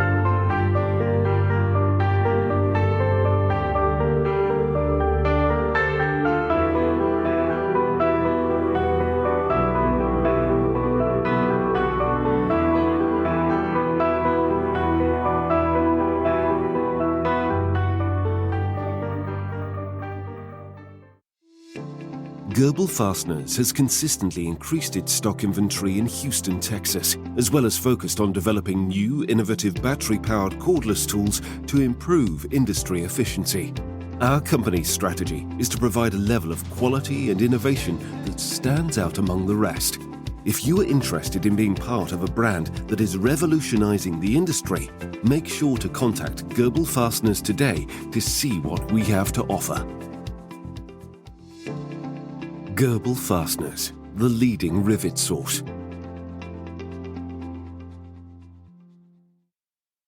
Since 1905, Buckeye Fasteners and the Ohio Nut and Bolt Company have been supplying the world with high-quality fasteners. Our standard product lines include weld fasteners, braided weld screws, leg levelers, self-clinching hardware, clevis pins, rivet nuts, and various other fastener lines, allowing us to support virtually all types of industries. BuckeyeFasteners.com. Buckeye Fasteners, more than just weld. Cut the no quotes out of the equation. Eurolink is your go-to resource for uncommon and hard-to-find metric fasteners that others can't even quote. Contact the sales team at EurolinkFSS.com and get your hard-to-find metric fasteners delivered.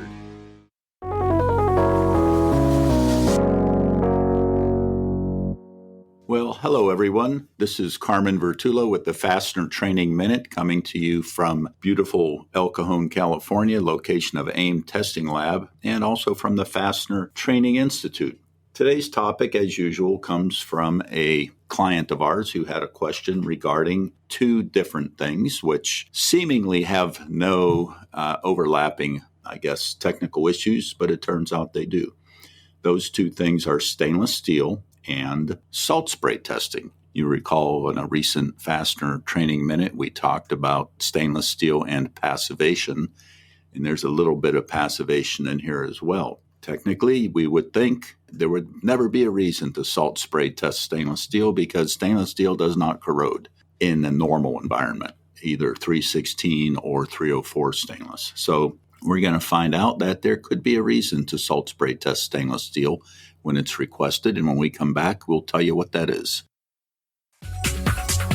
Quality products, quality service, quality customers. That's 3Q Inc., a fastener distributor unlike any you've worked with before. With its unique remote managed inventory stocking programs, wide array of secondary service offerings, and wholly owned cold forming capability, 3Q Inc. has been supporting fastener distributors since 2008. 3Q offers a wide range of 100% American-made fasteners, including ITW SEMS lock washers, as well as specialty and imported parts. Give 3Q a call today to discuss your needs and experience 3Q quality for yourself. 3Q Inc. www.3q-inc.com. Are you tired of empty promises from software vendors? Are you paying for support that you're not receiving? Is it time for another paid upgrade? There is a solution. InSequel delivers quality software designed for the fastener industry at an affordable price with industry-leading support. Quality software, affordable pricing, industry-leading support. Only InSequel can deliver all three. www.inxsql.com.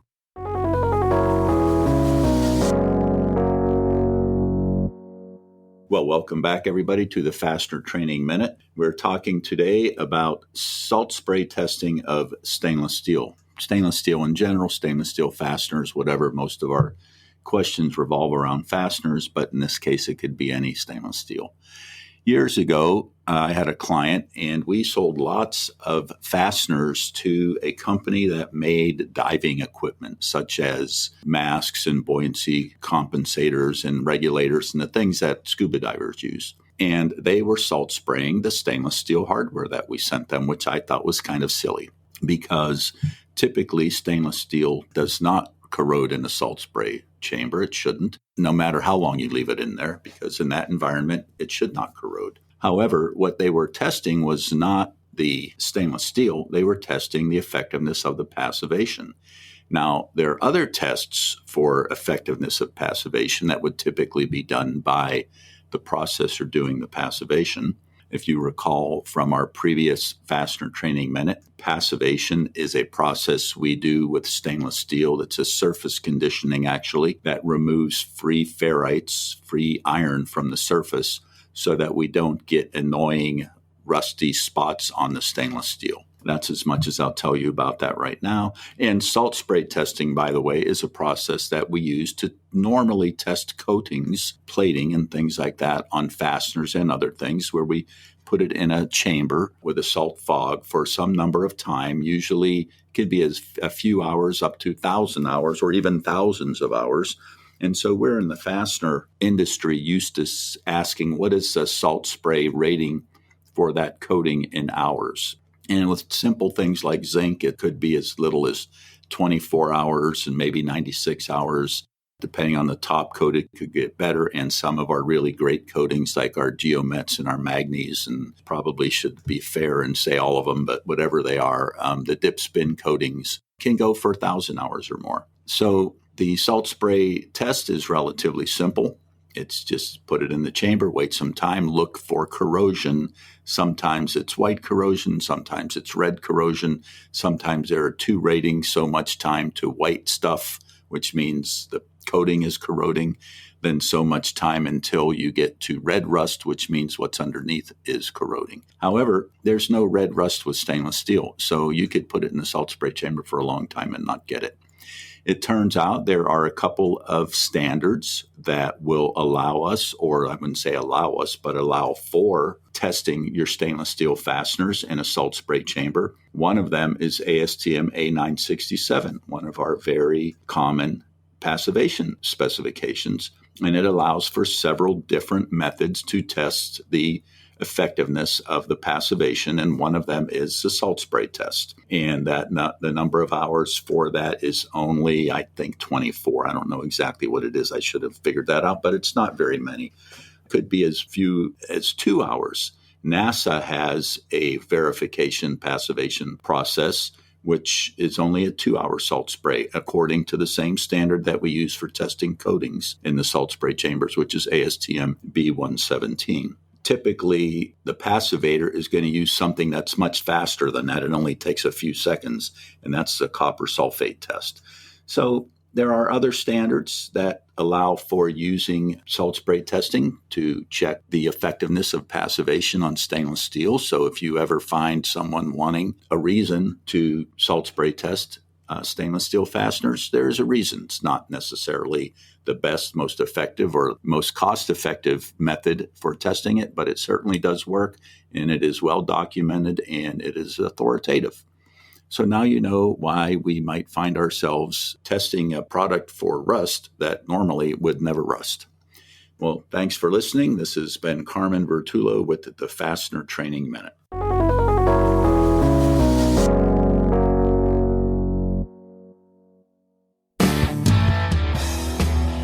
Hi, this is Mark Strandquist, and you're listening to Fully Threaded Radio.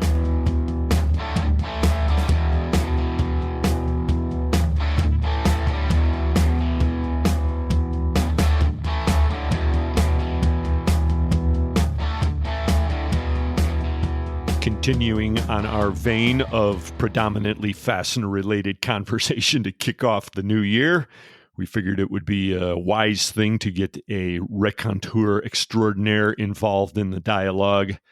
This time it's Jason Baines with J Lanfranco. Hey, Jason. Hey, how you doing, Eric? Mate, good to hear from you again. It's a while. We have epic warm-up conversations on the podcast. Listeners who have been with us for a while hear us refer to these from time to time. Charlie Kerr is a great example of this, where we have these conversations that could actually stand alone as the segment, and we just got done with one, folks. So if we sound a little tired. But we know lots now about the government system in Canada, okay? Yeah, my apologies. This is, and I have lots of opinions on all types of governments. That's my guilty pleasure is watching CPAC. Oh yeah. Are you kidding me, man? I mean, this is why we talk. And if we ever shift focus and get out of the predominantly fastener-related business, we know where to go. No, there's no shortage of stories here.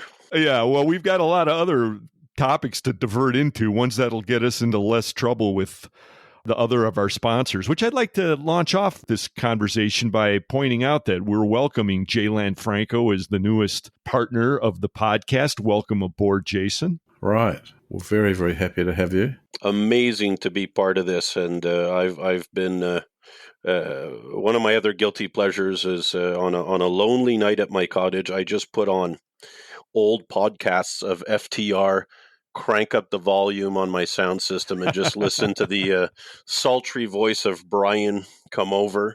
Oh, really? You're laying it on a little bit too thick here, mate. Okay. No, I got a new sound system, and I've got to actually. You need to take up crossword puzzles or something. Oh no! I had to reduce the subwoofer because when Brian started to talk, felt like I was having an out of body experience. So I've got my subwoofer down to -3. You think I should lighten up on the bass on his track a little bit? No, it's listen. I'm hoping that the vibrations from that are going to start to get the fish coming into shore on my lake. So let's just leave it where it's at. Let me tell you, that has never in my life been apparent. Okay, based on my fishing experience. Well, they're all coming to my boat, I guess. Yeah, which is nothing to say about the musker moose call, which we've heard many of out there on the water from time to time. But, oh yeah, so we're risking diverting right off the bat. Hey, last time we had you on the show, and we've gotten to know you pretty well, I would say, over the last, year and a half or so, and you burst back onto the scene with J Lanfranco. We'll talk a little bit more about that as we continue on here, but it was July, episode 178, that we talked to you last time, and you were ramping up to get this contest going with the muskie fishing, and that was all over LinkedIn for a little bit. Congratulations on that. You raised some great money for Sleep in Heavenly Peace, didn't you? You're 100% right, and I got to give a big shout out to for that charity. That was Jake Davis over at BTM, and we were looking for we had for the Midwest Fastener Association. We were going to do this muskie fishing giveaway, and it got lost in the shuffle. I couldn't make it out. I had people on the road, and we had an audit to do, and that came up. We were looking for a worthwhile charity, and Jake suggested them, and we checked it out, and these guys are doing awesome work with providing beds to kids who don't have it. And we had this lady, head of a railroad up here. She works for Genesee, Wyoming. Her name's Tanis Peterson, and she put in a bid of $3,000. We matched it with another $1,500, so we got $4,500 going to Sleep in Heavenly Peace, and I think it's about $200 to make a bed. So we'll get 20 some odd beds out, and that'll go to the Canadian chapter in Western Canada, where we do a lot of work, and then we'll look to do something with Jake and the boys at BTM next year and get something south of the border set up. So, yeah, it was fantastic. Good job on that one. Yeah. Actually, we had Matt Boyd with Parker Fasteners on to kick off the show today, and he's also quite heavily involved with that charity. But tell us a little bit more about the prize. What was this muskie trip about? I saw the graphic on LinkedIn, and there was a picture of Jim Sarek, who's a pretty well-known pro. Was he involved at all with this prize, or did that just happen to be a good picture that you snagged for that one? That just happened to be a good picture from the guiding service that will provide it. So our office here, we got an office and warehouse down in the States, right, in South Carolina. And our office up here in Canada is located 5 minutes from the Ottawa River, and it's one of the most famous stretches of river for muskie fishing in North America. And we got a world famous guide, John Anderson, who runs the Ottawa River Muskie Factory. And so whenever there's these big TV shows filming, they'll come up with John Anderson, and they'll film, within 20 minutes of our office. And so that's why you've got that picture there. And the prize is going to be a full day. I think that's 10 hours of fishing. You got the boat. It's for 2 people, and they got all the rods and gear. And then to sweeten the prize, my cottage is about 15 minutes from where they'll dock. So once those people get their day of fishing in, they've got 2 options. I'm going to take them to the Chateau Montebello, which is an old railroad hotel on the Ottawa River, and we're going to drink some wine and eat some prime rib or duck or whatever they want, or they're going to come up to my cottage where I've probably got a better bar than the hotel, and we'll have some bigger steaks and hang out there. Well, based on the conversation we had that I just referenced, I'm not going to be shocked about that at all. I mean, it sounds like you have quite a spread out there. I hope to make it up there one day. Yeah, well, I'm going to talk to Canadian Border Control. I've got a few friends there. I'll let them know that there's nothing dangerous about you, and well, I'll tell them to skip the body cavity search this time. Okay. Oh, right. Thanks. Smooth away. I guess you followed me up there before. Yeah. Well, you can never be too careful with who you let in. So yeah, the prize was it was just fantastic. We're looking forward to doing that. I'm not sure when Tanis wants to do that, but she'll come up, and whenever she's ready to go fishing, it's good for a year. And depending on how it goes, maybe we'll figure out for selfish reasons if we can do it. Maybe down in a good musky spot in the U.S. and do another contest like that. Wow, that sounds a pretty cool idea. Yeah, and you're going to connect that with the Nashville show? I think so. I mean, Nashville is, we're pretty excited. I got customers who saw that we're going to be exhibiting in Nashville, and some of these people never get out on the road, and everybody wants to go to Nashville now. So I just got 2 emails from 2 different customers this morning, in fact, saying, we've booked our hotels and we'll see you at the show.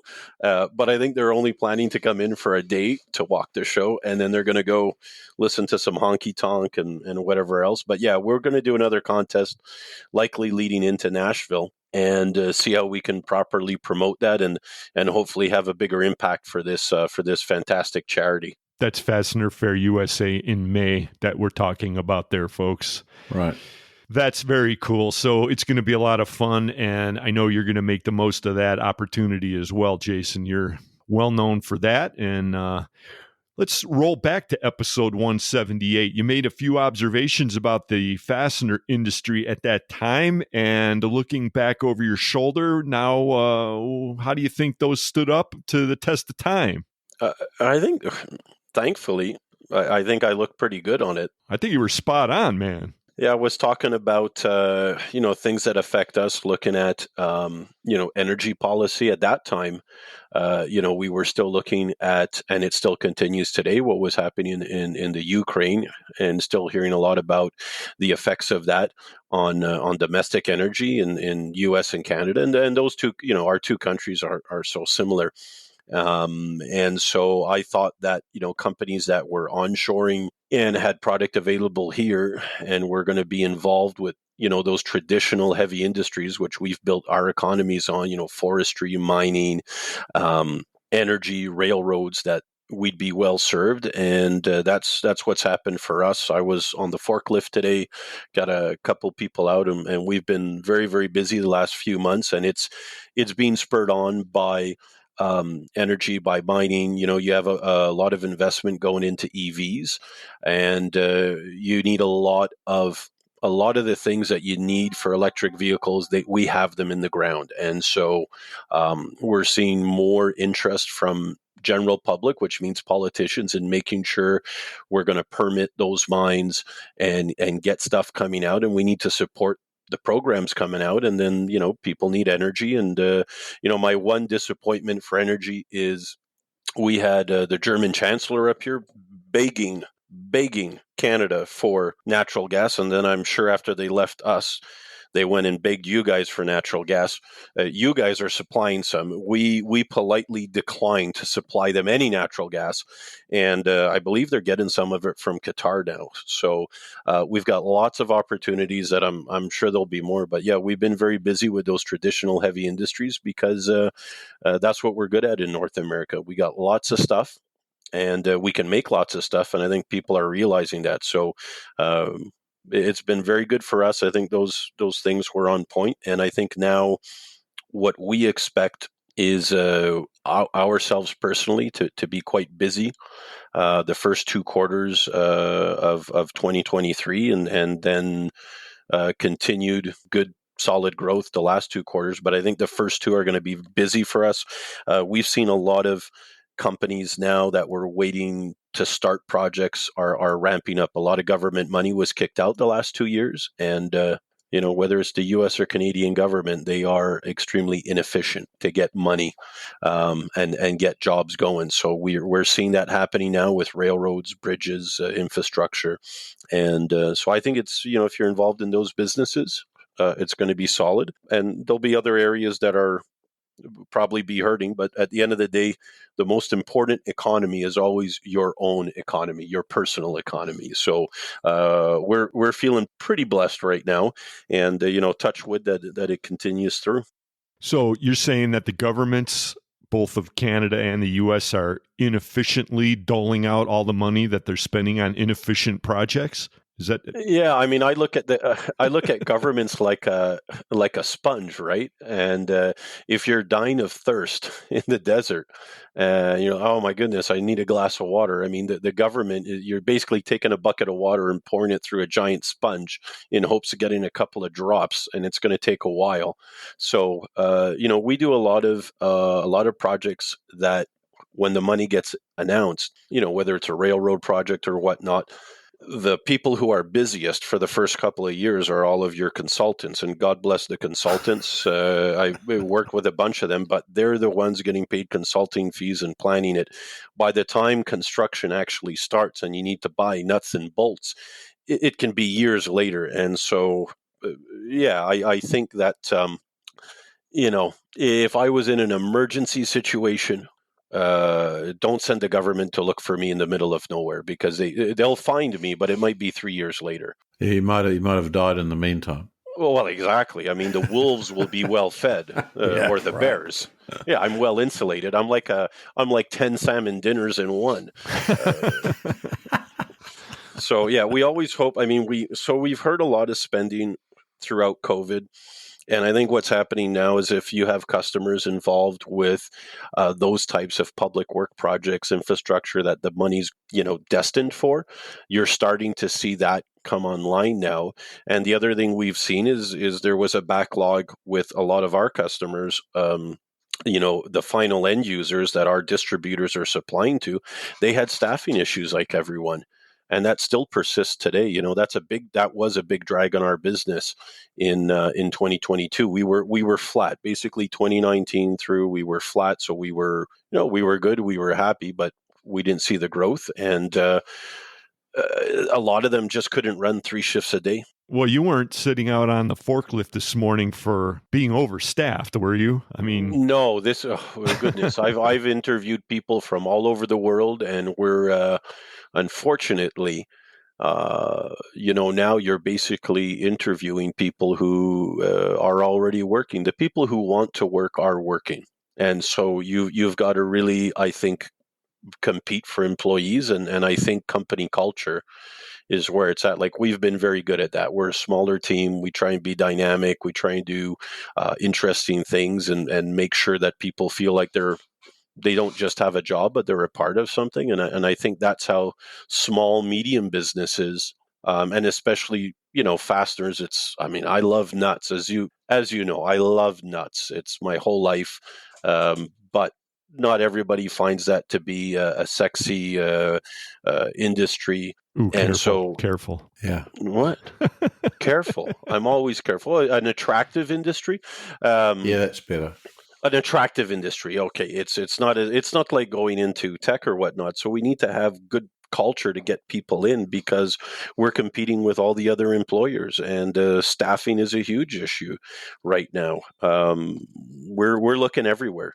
I can be out buying a bottle of wine at the wine shop, and I've got someone coming in for an interview. She works there, and I said, "What's your background?" And she's an immigrant. She's university educated, has worked for maritime companies in the past, and just happens to be there right now. So we're trying to find employees wherever we can.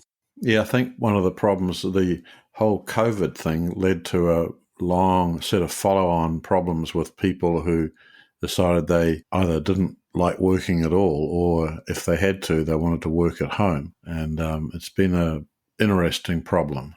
Yeah, it's a challenge because, when you're manufacturing nuts and bolts Yeah. or washers, or you can't do that from home. No. You need people to show up to work and make parts and pack parts and load parts and drive forklifts and drive truck.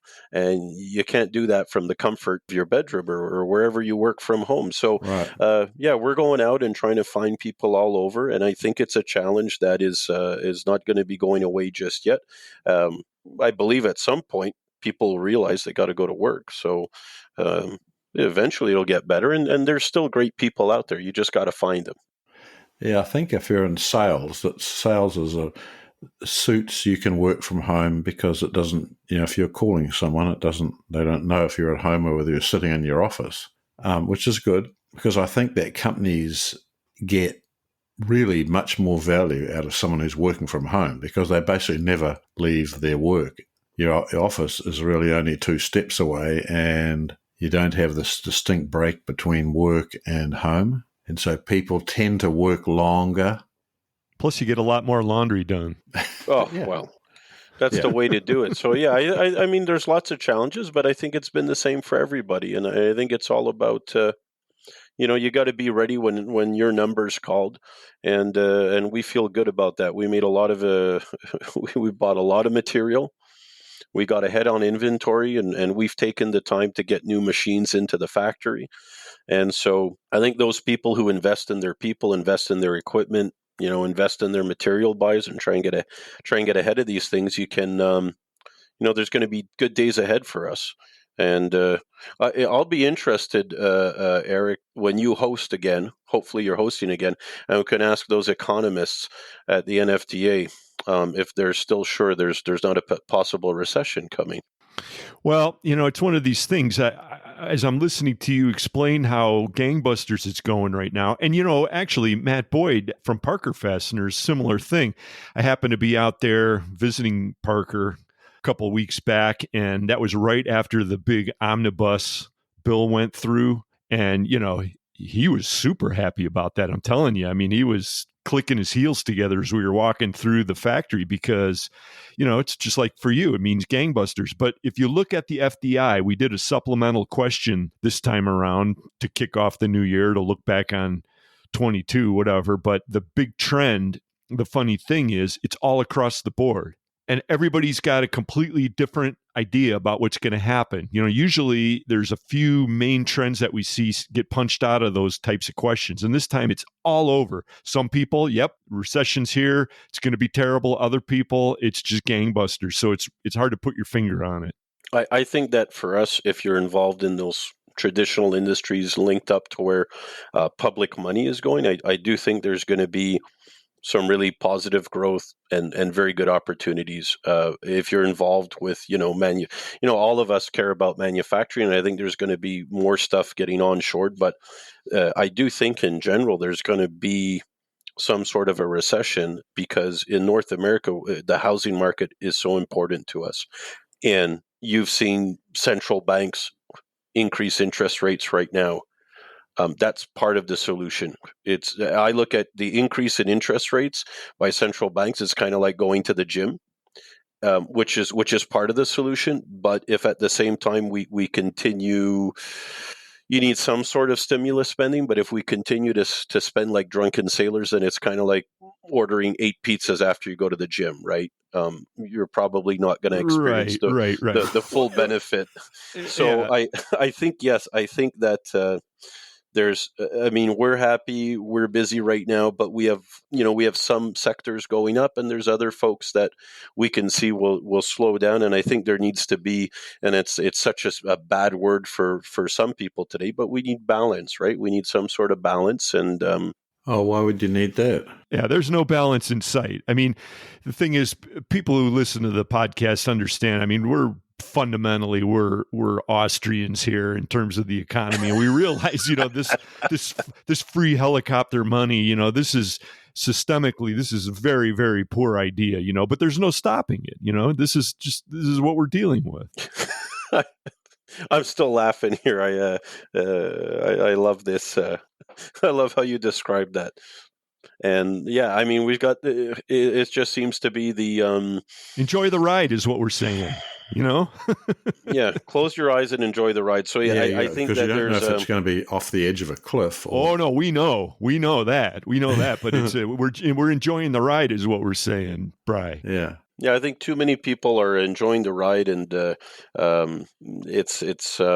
forgetting that at some point the music stops playing, and we're at some point people will realize it, but it's not yet. I don't think the general public is yet. So I do believe, even though our business is going well right now, and we're very positive and confident about the future, I do expect that there's going to be some sort of a general recession. How long and how deep it'll be, we don't know that yet. And I think what you're seeing with these varying opinions is that's it. It's all over the place because we're not seeing a consistent policy broadcast, right? Central banks are increasing interest rates, but we're still increasing spending, and we're kind of, we don't have a clear idea of what's really going to happen, and that always, I don't think we will get a clear idea because in North America we're quite all over the place politically right now. We're not getting consensus, and so it's very fluid, the situation, and so you can't know. So I guess you just do the best you can, and you hope there's good food in the fridge, cold beer. Well, there will be if you stock up, which is what we're doing. Well, listen, that's why I bought another truck here.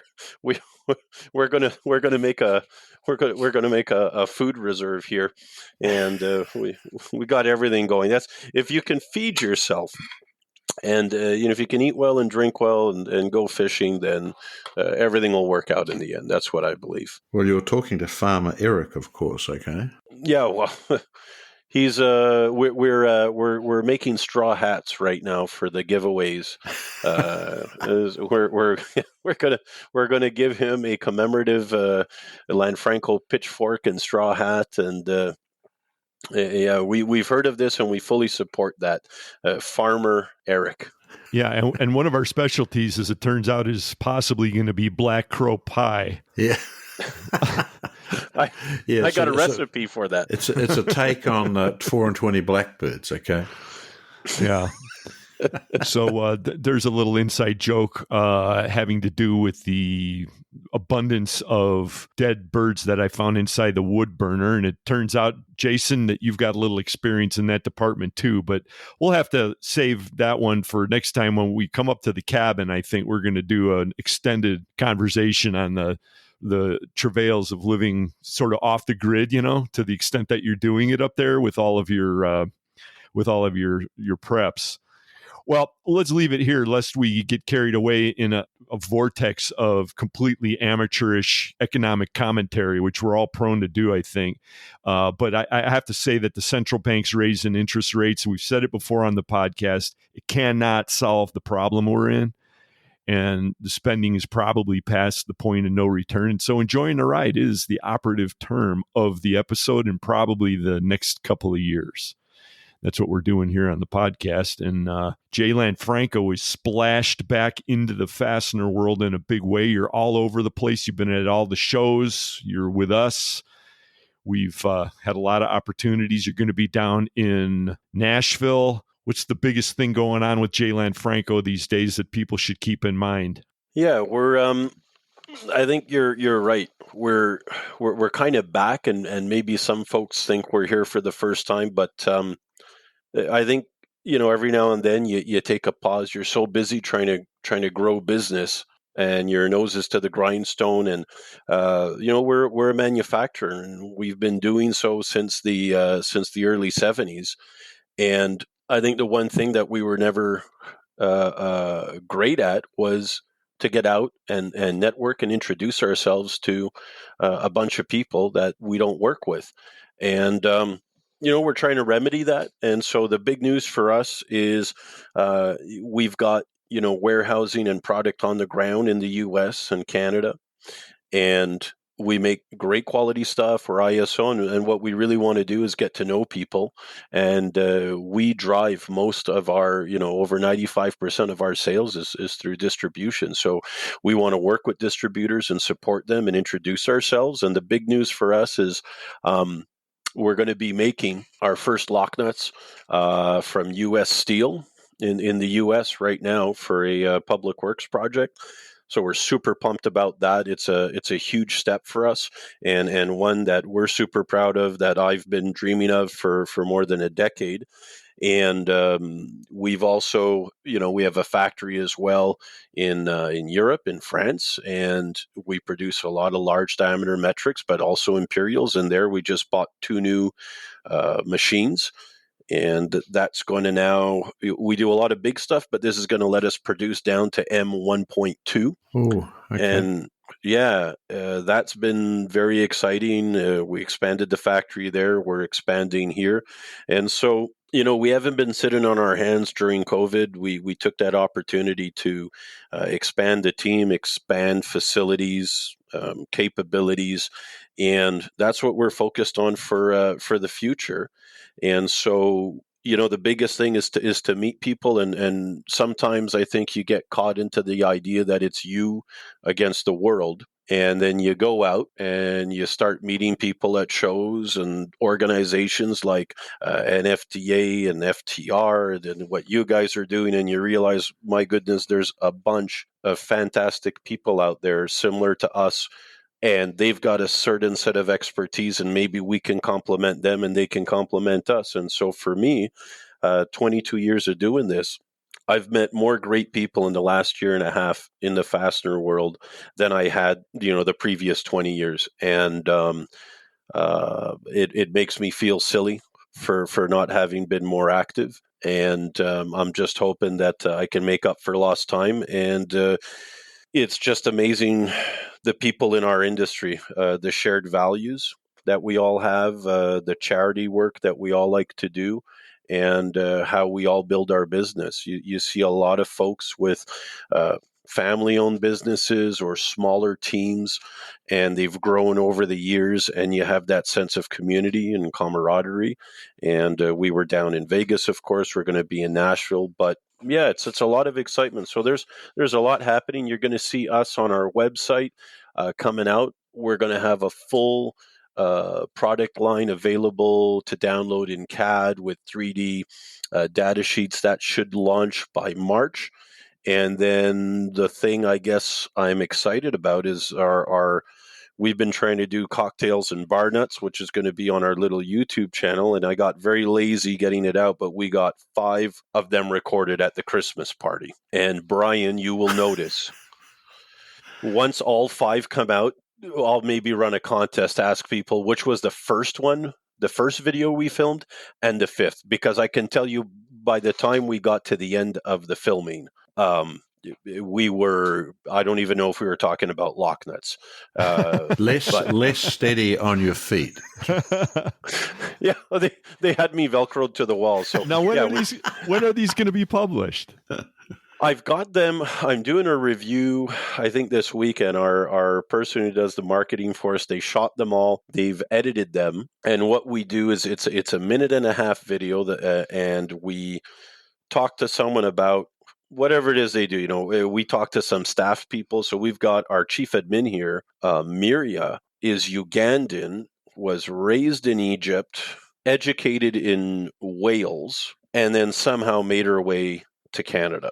And so she has we talk about that, and then we find out, well, what's your favorite drink? And okay, cool. And then we have somebody maybe from Brazil, and what do you do with the nuts in Brazil? And they go on these machines to process sugarcane. And the show we did with her down there, our general manager down there, she made a caipirinha for us. How do you make a caipirinha? So the idea is a kind of, what do you like to drink? And we tie that in to where do we have product in use in that part of the world. And this episode, one of them, we just talked about some nice French white wine, Burgundy wine out of France. And we said, what goes well with this? Well, we do a lot of railroad business in that area, so I talked about that. And I shucked an oyster on camera, and we had a nice fresh oyster with the with that crisp white wine, as we talked about some of our nuts on trains. So it's going to be that kind of a thing. But as I say, when we got to the fifth video, I wasn't even in the room for the fifth video. That was my sales manager, Mark. I have no idea what he talked about and what we got on camera, but I'm going to review it this weekend. Oh, this is great. This sounds extremely cosmopolitan, au courant, and very unfastener industry like, but I'm digging it. Oh yeah, we've got we're going to be getting you know what I'll do? I'm not going to mention who we're going to be doing stuff with until I find out if they support FTR, okay? Because if they don't support FTR, they're not going to be able to go on my Cocktail and Bar Nuts show. I think that's a very fair requirement, actually. I like this. That's what we'll do. And we're going to find all sorts of people, but we got 5 in the can. We did some white wine. We did a dry gin martini. We did an old fashioned. We did a glass of red wine. And I think the last one that Mark did was basically taking the cork out of a bottle of vodka and pouring 2 shots. And then I don't even know what he related that to, but it was, you know what it was? I think it was Polar Ice vodka, which is a Canadian vodka. And he talked about the diamond mines that we work with up in northern Canada, up in the Arctic. Yeah, those 5 are coming out soon. I'll make sure you guys know about it, and then we'll next time we're all together, we'll film a hit of that, and we'll make your favorite cocktail. And we do have locknuts from your part of the world in service down there. You're from where you hail from, Brian. So we'll definitely have something to put in there, and maybe what we'll do is showcase some McLaren Vale wine or something. That would be good. Oh, you're dialed in. You're dialed in, Jason. Yeah. When I was living at one of the stages, I was sent back to Australia, and I was in South Australia. We were on a project building submarines, and I lived in Adelaide about, 30 miles away from McLaren Vale. Is the pipeline still installed from the vineyard to your apartment? No, it's never that lucky, okay? Never that lucky. Yeah, so that's all what's happening with us. It's not the quick sip, but we're excited, really excited. Now, those are going to publish on YouTube? Yeah, and what we'll do is post it on LinkedIn, and it's an idea we've had. We started it, we got behind on it, and now we've got a dedicated marketing person who can do the editing for us. And her job is basically herding cats to get Mark and I together long enough where we can film these things and film them without having sampled the cocktails previously. Yeah, I imagine that would be a very difficult requirement to enforce. Yeah, that explains why it's taking so long, clearly. Yeah. We want to perfect it. Yeah, I know. I've used that excuse in the past too. Well, we'll look forward to all that for sure when it comes online, and we'll help you promote it, undoubtedly. What's the URL for J Lanfranco? Well, funny enough, it's jlanfranco.com. Really? We're very creative, Brian. You don't even have to worry about the S's in it like us. Oh, no, don't do any of that. And then once we get going with the Cocktail and Bar Nuts, our goal is to get more subscribers to our YouTube channel. And I can tell you right now, I currently have 18 subscribers. How about when we hit 100 subscribers, we're going to get together, the 3 of us, and you guys will be the special guests for our 100th subscriber celebration. Oh, it's not going to be long. Don't worry. I'm quite confident. All right. Challenge launched. Cool. I like being part of this challenge. Well, if nothing else, we're going to see you in May. Jason Baines, J Lanfranco will be there. So will FCH Sourcing Network, Fully Threaded Radio, and a whole ton of Fastener people. We're going to look forward to that. And we'll be hearing from you, I guess, throughout the year. So welcome aboard once again. I'm sure glad we had another chance to talk to you today. You guys are amazing. And we're just so excited to be part of this larger family and industry. And we're going to continue to support it. And I think 2023 will be an incredible year. Well, I like your enthusiasm, okay? You know what they say, Brian? Enthusiasm is contagious. So we'll try and infect everyone, but this is a great vehicle. You guys do a great job, and we hope that we can have lots of fun news and good news to share. Good. Okay, I agree. Jason Baines, J Lanfranco, and we'll be back with more Fully Threaded.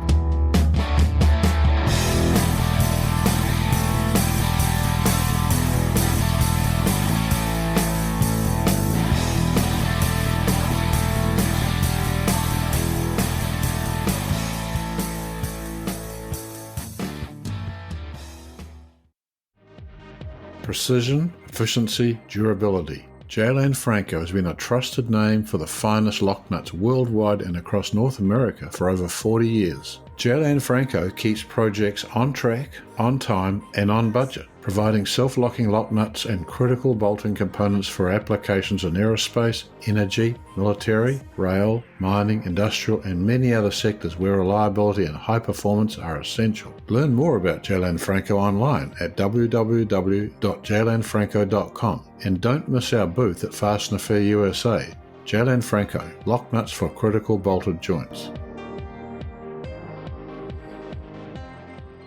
This is Jake Davis with BTM Manufacturing, and for over 50 years, we have been a leading manufacturer of bent wire and threaded products, including U-bolts, single and double-end studs, anchor bolts, and many more per-print items. Based in the heart of America, Kansas City, Missouri, BTM supports Fully Threaded Radio because they support our fastener industry. Being a part of FTR is almost as good as a hot cup of industry favorite U-bolt blend coffee. And if you still don't know how good that is, call BTM Manufacturing today and find out for yourself.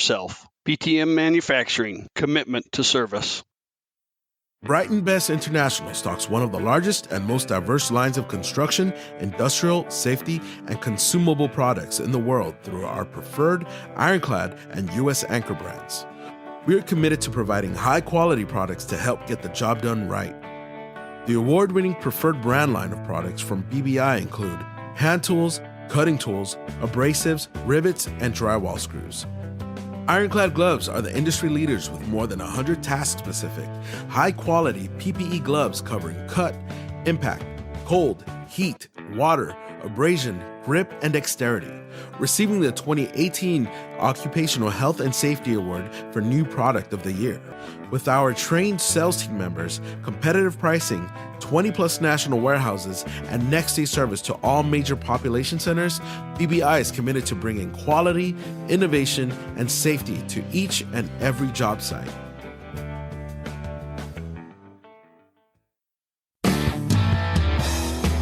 This is Bill Johansson from Delta Secondary in Bensonville, Illinois, the fastener distributor source for all specials and secondary operations.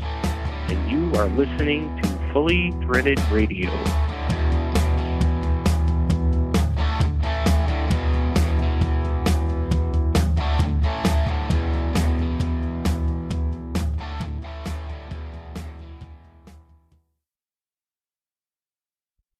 Brian and Eric back with you, closing out the first big episode of 2023. We did it in a big way, Bri, with J Lanfranco and Jason Baines. Always good to talk to Jason. Well, I always see him at the shows. I mean, he's a new guy at the shows, but he's sort of fun. We have a bit of fun with old Jason. Newer at the shows, not new in the industry, though, that's for sure. And I can't wait to fish with him. We've talked about it. It'll happen eventually. Fear not. Yes, it will. Actually, while I was looking in Link Magazine for his new ad, I noticed on the page right across from that, there's a photo of you and the lovely and talented Lynn at the Brighton Best cocktail party, Bri. I must say, you're looking quite happy and well at that shot out there in Vegas. Well, probably because George just told me how welcome I was. Okay. And I thought, I haven't got my invitation this year. Right. And then he said, hey, do you know who you are? You're Brian Musker, man.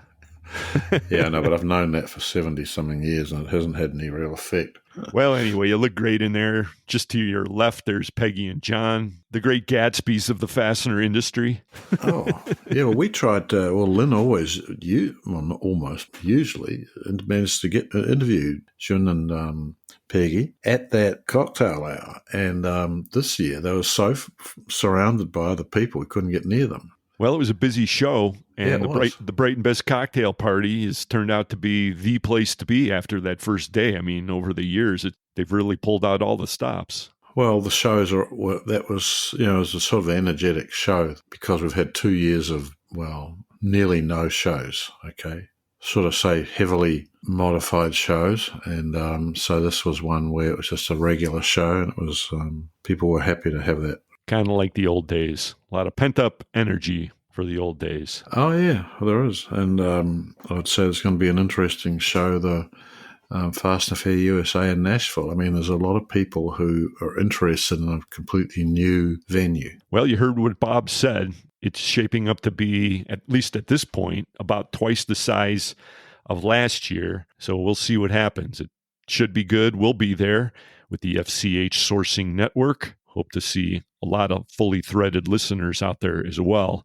And with that, we're going to say thanks to all the guests on today's episode. We can talk about all that further at the show on the next episode and so forth. Jason Baines with J Lanfranco, Matt Boyd of Parker Fasteners, Mike McNulty, and Tim Vath of Solution Industries had the FDI coverage for us today. Thank you, gentlemen. You made it sound not so bad. Thanks, Tim.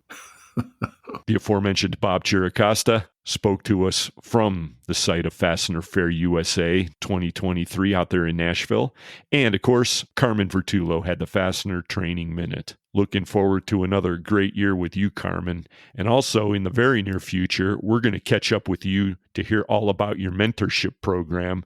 Bride Carmen and I were speaking a couple days back, actually. We're going to have a few of his students on, and we're going to do a segment covering that whole mentorship program. A lot of exciting things are going on with that thing.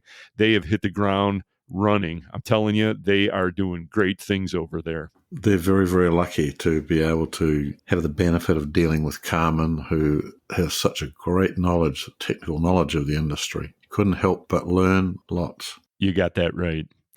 And we're so fortunate to have a fine list of sponsors making this podcast possible, bringing it to you every episode. The title sponsors of Fully Threaded Radio are Brighton Best International, tested, tried, true, Brighton Best.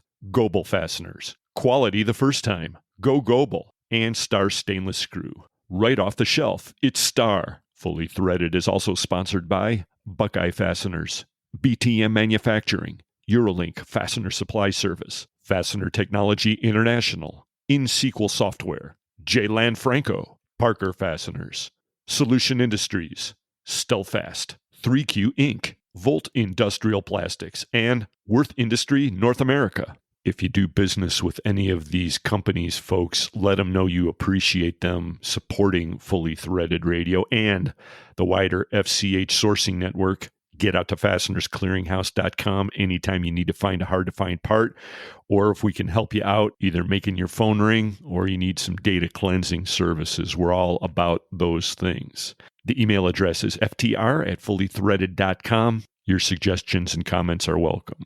Also like to say thanks, Bri, to our friends over at SmartCert. You know, when I drove out to visit with Parker Fasteners a couple of weeks ago, one of the first things that came up, actually, we were in the office area in the bullpen. You know, they have sales and some admin types over there next to the manufacturing facility. And we were talking about some things. It just so happened they were working on SmartCert. And of course, I think you were the one who told me that Parker is one of the first adopters of that platform. Yeah, I think it was. Yeah.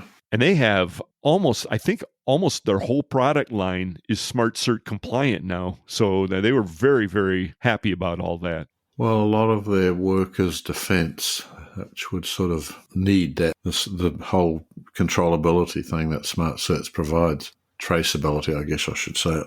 Yeah, that's a good point. We've been working with Lonnie and Lyndon over there at SmartCert for a little while now, and hopefully 2023 will also be a year where we have even tighter integration with FCH. We've dipped our toe in. Let's see what we can do this year. What do you think? Right. You know, I'll throw one more out there before we wind it down. As long as we're on a roll, Bri, I don't think it's a bad resolution to make note of some of the friends and partners who make all this happen.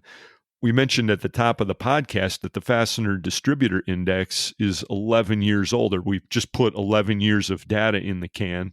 like to thank all the participants from all the survey respondents. That data is the lifeblood of the index, and we get it every month. It only takes a minute or two to do that, but you still have to do it. And we've had a solid group that have been doing it over the years. We appreciate it. Right.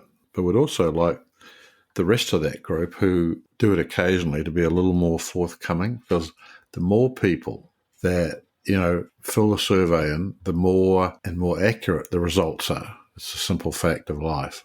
Well, that's a good point. So I guess what you're saying, Bri, is you're asking FDI respondents to make a resolution to be more consistent. Is that it? Right.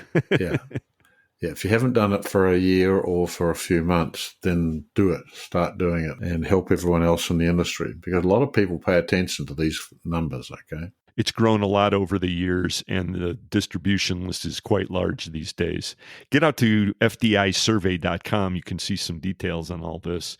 Yeah. But also, let's point out that Quinn Fredrickson and Dave Manthe over at RW Baird have been our faithful analysts on this thing. They crunch the numbers. They put most of the commentary together. We smooth it out, clean it up, and do the distribution.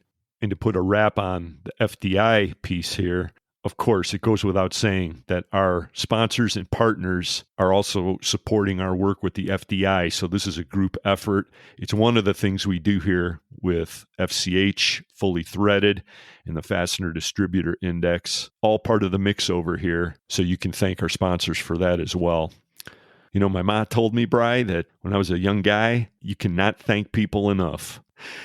And she was right. Yeah, you're pretty good at that. I'm a little remiss at times.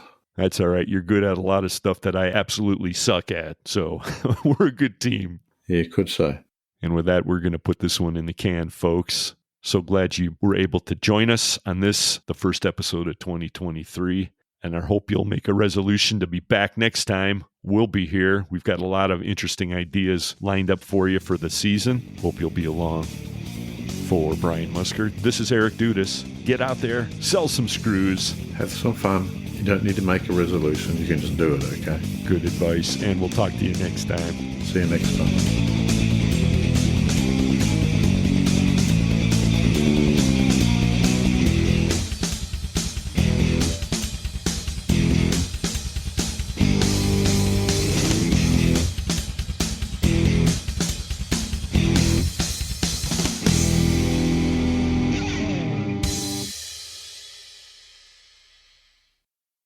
Fully Threaded Radio is a production of Fastener's Clearinghouse.